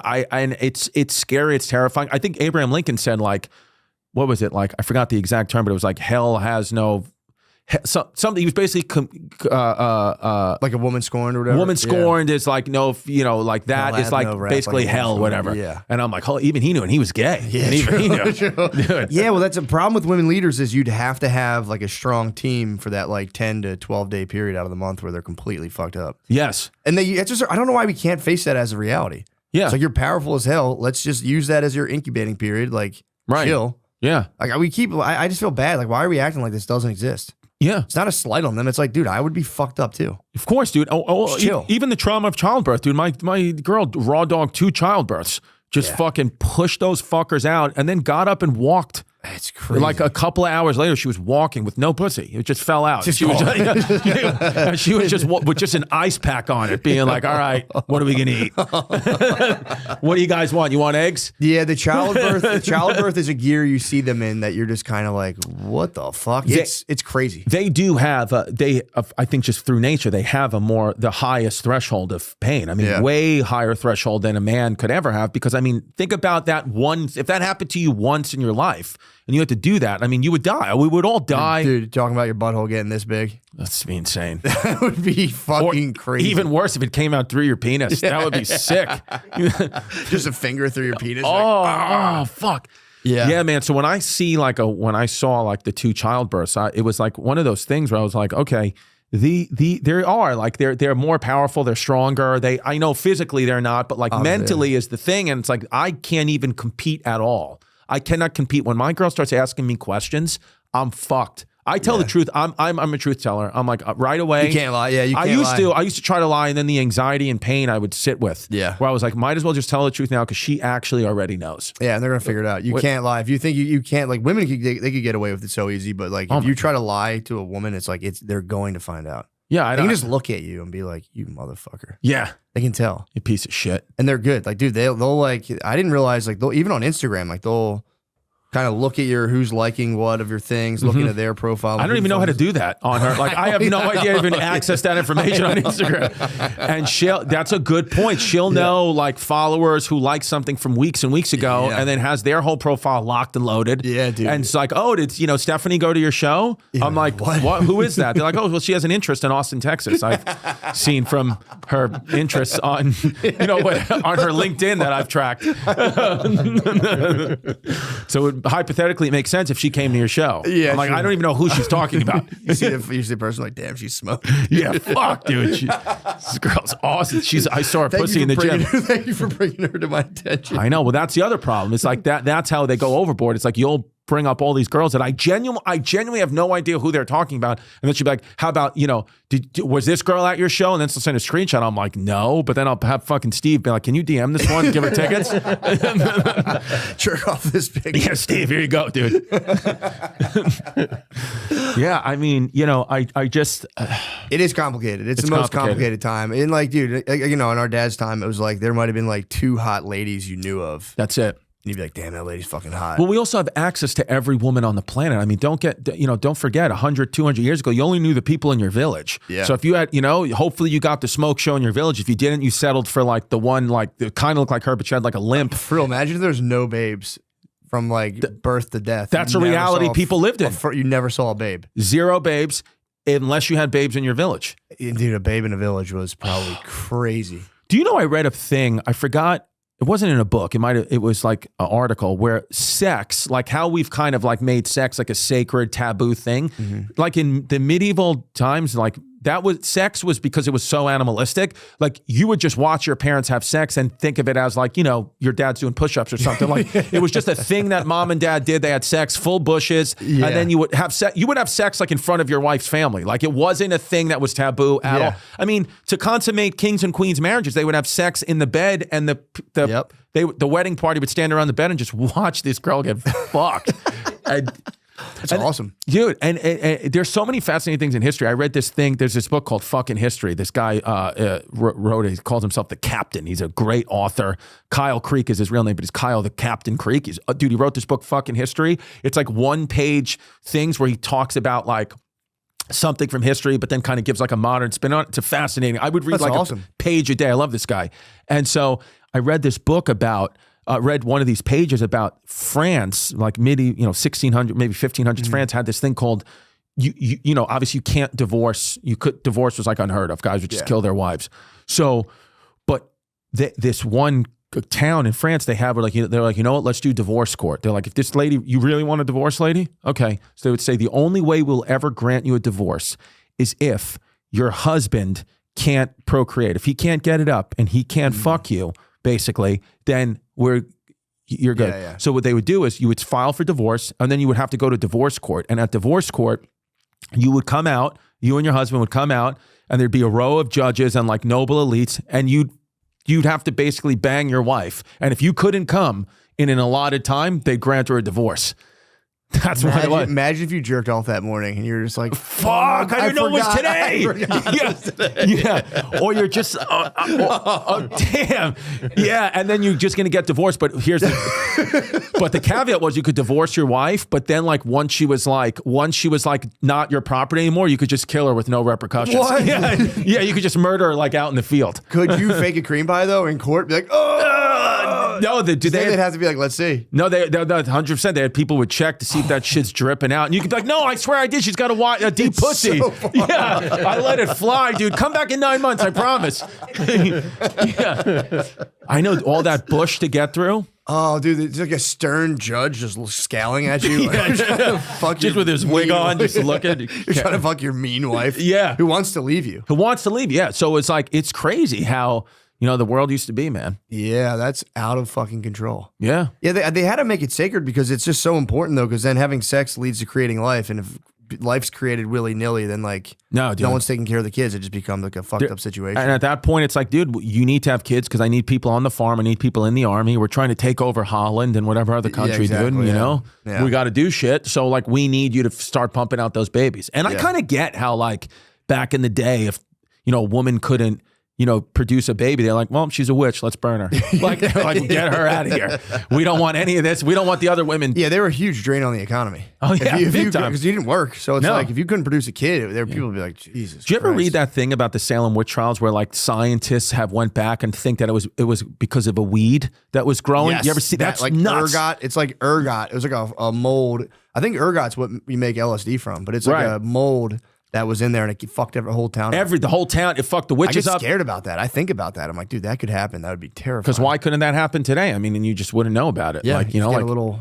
Dude, we probably start tripping every now and again off like food supply stuff. Oh, 100%. I mean, yeah, have you ever like, you know, like I got really into like intermittent fasting, which I got to start. I kind of lean back off now because I posted a video of me the other day trying to promote my shows in Texas, and all you fuckers told me I had small calves, and I looked and they kept telling me that I skipped leg day and I'm too skinny, I have a big head. Fuck you, dude. It's like you're damned if you do damned. I'm trying to get healthy here, and like you're still shitting on me. I bulked. I like started lifting and eating a lot, and then someone hit me with a comment like when the bulk becomes a Hulk, and I was for real, like I got like a real pot belly, like I got fat. Still right now, but could you look it's gone, leaner it's gone. now? I did a 2-day fast. I got rid of it. I got crushed. I was like bulking, and then I was like, oh damn it, I'm fat, so I had to like bulk it. I got up to like 196, and that's what are you now? for me? I'm like 186 now. Oh, 10 pounds makes a difference. Yeah, big difference. Dude, you got the back. That's what it's. Sure, do you do a lot of back? Yeah, I do a lot of lifting, a lot of back, all that stuff. So you lift heavy when you lift? Not too crazy. I don't lift heavy, but I just kind of like focus on like the exact muscle group. So I don't want to like hurt myself. Right. But it's all time under tension. The weight doesn't matter that much. We were talking about that yesterday. You rather have Joe DeRosa we were in his apartment yesterday, and he goes, yeah, I don't go to the gym. I just work out here. I was like, okay, what do you do? He goes, 3 times a week, I do 40 push-ups, 40 curls, and 40 squats. I was like, like sets of 40? He goes, no, I just do 4. I do 4 sets of 10. I was like, are you an old lady? Like what? He's working out from like a guy from like 1942. He told me, he goes, I have no desire to have an A+ body. I'm happy with a C- body. Yeah. That I just don't want it to be a D or an F. So that's what he does. Like, that's what he does. But we were telling him, like, dude, you only have 20-pound dumbbells. I was like, if you just change that to forget about the number and you just did 1 minute like slow curls, time under tension, you'd be a fucking monster. Yeah. But he's like, I don't want to do it. Yes, yeah. I'm like, if you took you take 45 minutes to do this bullshit, but if you took 15 minutes and just did the time under tension, you'd have a better workout in less time. I know. Yeah. I know people who do that. The same thing. They always have those weights with like filled with sand. Yeah, I'm like, what are you doing? No, but that's yesterday we went to the gym and I was just doing like 6 seconds down, hold it for 2, and then explode up. And then I was doing that. Fucking sick. That's all you need to do. Yeah, you don't need to, I don't need to do heavy weight because I end up hurting myself. No, time under tension. That's the move. Yep. What the hell was it? What we were talking about something before that though. I was getting to something. The witch trial and them hitting like eating the bread that fucked them all Eating up. the bread that fucked them up. But then there was something else. Damn it. And then we started talking about the gym. Fucking in front of the judge. Fucking in front of the judge. But there was something I think we were going to talk about with the witch trials that I thought. Yeah. I don't know. I don't remember. I don't remember. But you were saying we could kill women. If a woman divorces you, you can kill her. Right, kill her. Witch trials. We just got into getting the pump. We got too enthusiastic. Dude, I know. Dude, did you work out yet today? No. I took 2 days off. So I had a stomach virus and then like it just crushed my appetite, obviously. And then the day after I didn't eat for 2 straight days. 0. Were you puking or shitting? I didn't puke or shit, but I felt like I had to puke. Oh, okay. So it was like I held it in. I hate throwing up, dude. Me too. I will not. I will go like so. I just laid there like supremely nauseous, Right. like a day. Then fasted the whole next day. So I did like a 48-hour fast, and then like, but I know you're supposed to like break it in softly. I just fucking like pigged on like fucking like potatoes and shit. I know. With like queso. I shouldn't have done it. And then my stomach was fucked up from that for like 2 days. Of course. Dude, so I lost like 10 fucking pounds. You haven't eaten in like a week, really. I haven't had a lot of food in like about a week. But now you're gonna fuck shit up today though. Today I'm gonna fuck shit up. Actually, no, I have to do several podcasts today. But right. Tomorrow, dude. Actually I gotta fly tomorrow, dude. Thursday afternoon, I'm gonna absolutely fuck shit up. Where are you going this weekend? Cleveland. No, yeah, I'm going to Hilarities, Cleveland. I love Hilarities. Yeah. You've been there before, right? No, No, it's first time. First time. Oh, this is your first time on the road going through everything, pretty much. Like headlining on your own. Pretty much. This is the first. I started like last year. Yeah. Because I did a whole stretch of shows and then I did that one special. So this is like, there's still a lot of clubs that are new to me. So yeah. So Hilarities is awesome, dude. I heard it's really good. Dude, you talk about eating. You want some of the best comedy club food in the country, dude. Brick oven pizzas. They bring out the owner's great. There's Sam, Nick. The food that they bring out is old school Greek guy. Oh, that's cool. cool. They fucking bring out whatever you want, dude. It's amazing. And it's got like the beautiful comedy club. It's like, balcony. And then they got like a cabaret room in the back. That's one of those clubs, like whatever you want, they'll hook it up. I'm excited. Yeah, I'm excited. They're good. Good people. And then you stay at the hotel you stay at. You're probably staying at the hotel that the comedy club gives you. I think so. Dude, it's like it's like the first indoor arcade, like what they used to call like a mall, I think in America. Oh. So like it's one of those hotels where like you open up like your door, but you're like inside, like on this elevated, like you can like look down in like an indoor courtyard. It's a sick hotel. That's awesome. But it's crazy when you go to Cleveland, you'll see like the block where the comedy club is and where your hotel is there's 3 blocks. I think it's called East 4th Street. That is all of Cleveland. Yeah. And then everywhere else is like, there's nothing happening at all. It's just crack everywhere. Yeah. But that block where you are, that's all you got to, that's all like you got to do. Indianapolis. I was in Indianapolis. I stayed across the street from the Pacers arena. Yep. Fever arena as well. Yeah. And then it was just that little square. And the rest of it, I was like, man. Indianapolis is one, like, I love any American city, but that's one of those ones where I'm like, you know what, guys, like, I don't know, dude, I've been here a couple of times. Every time it kind of just feels worse and worse for me.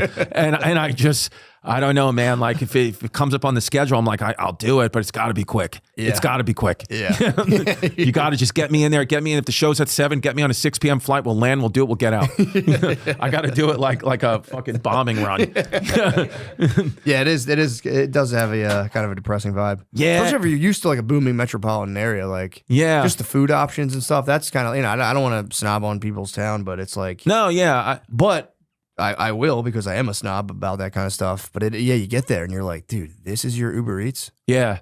Come on, bro. Like, someone opened one fucking restaurant. Dude, Steve Ciccone Rice-Roni last night, Uber Eats something. What was the place called? Jew Burger? Oh, yeah. Jew Boy Burger. Burgers, yeah. And then Jew Boy Burgers, they dropped the burgers off in the wrong elevator shaft, so this kid had to get fucking Wendy's.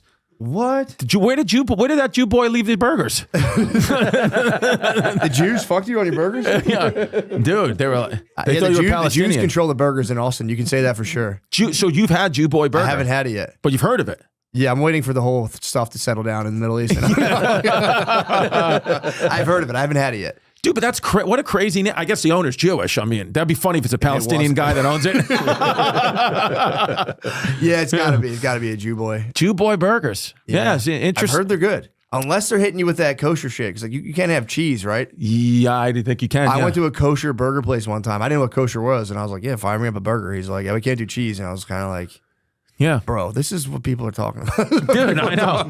Dude, well, like a lot of like growing up in New York and like Brooklyn area, it's like, we have the Hasidic Jewish population. Like most people like don't even know like what that, like, dude, there's a wild population. Like they're their own kind of group. They don't let anybody in or out. They're kind of like the Amish, but like just Jewish people like running around. Like there's parts of Brooklyn, like huge parts of Brooklyn that like none of us, if you're not Hasidic Jew, you've never seen it and you can't go in.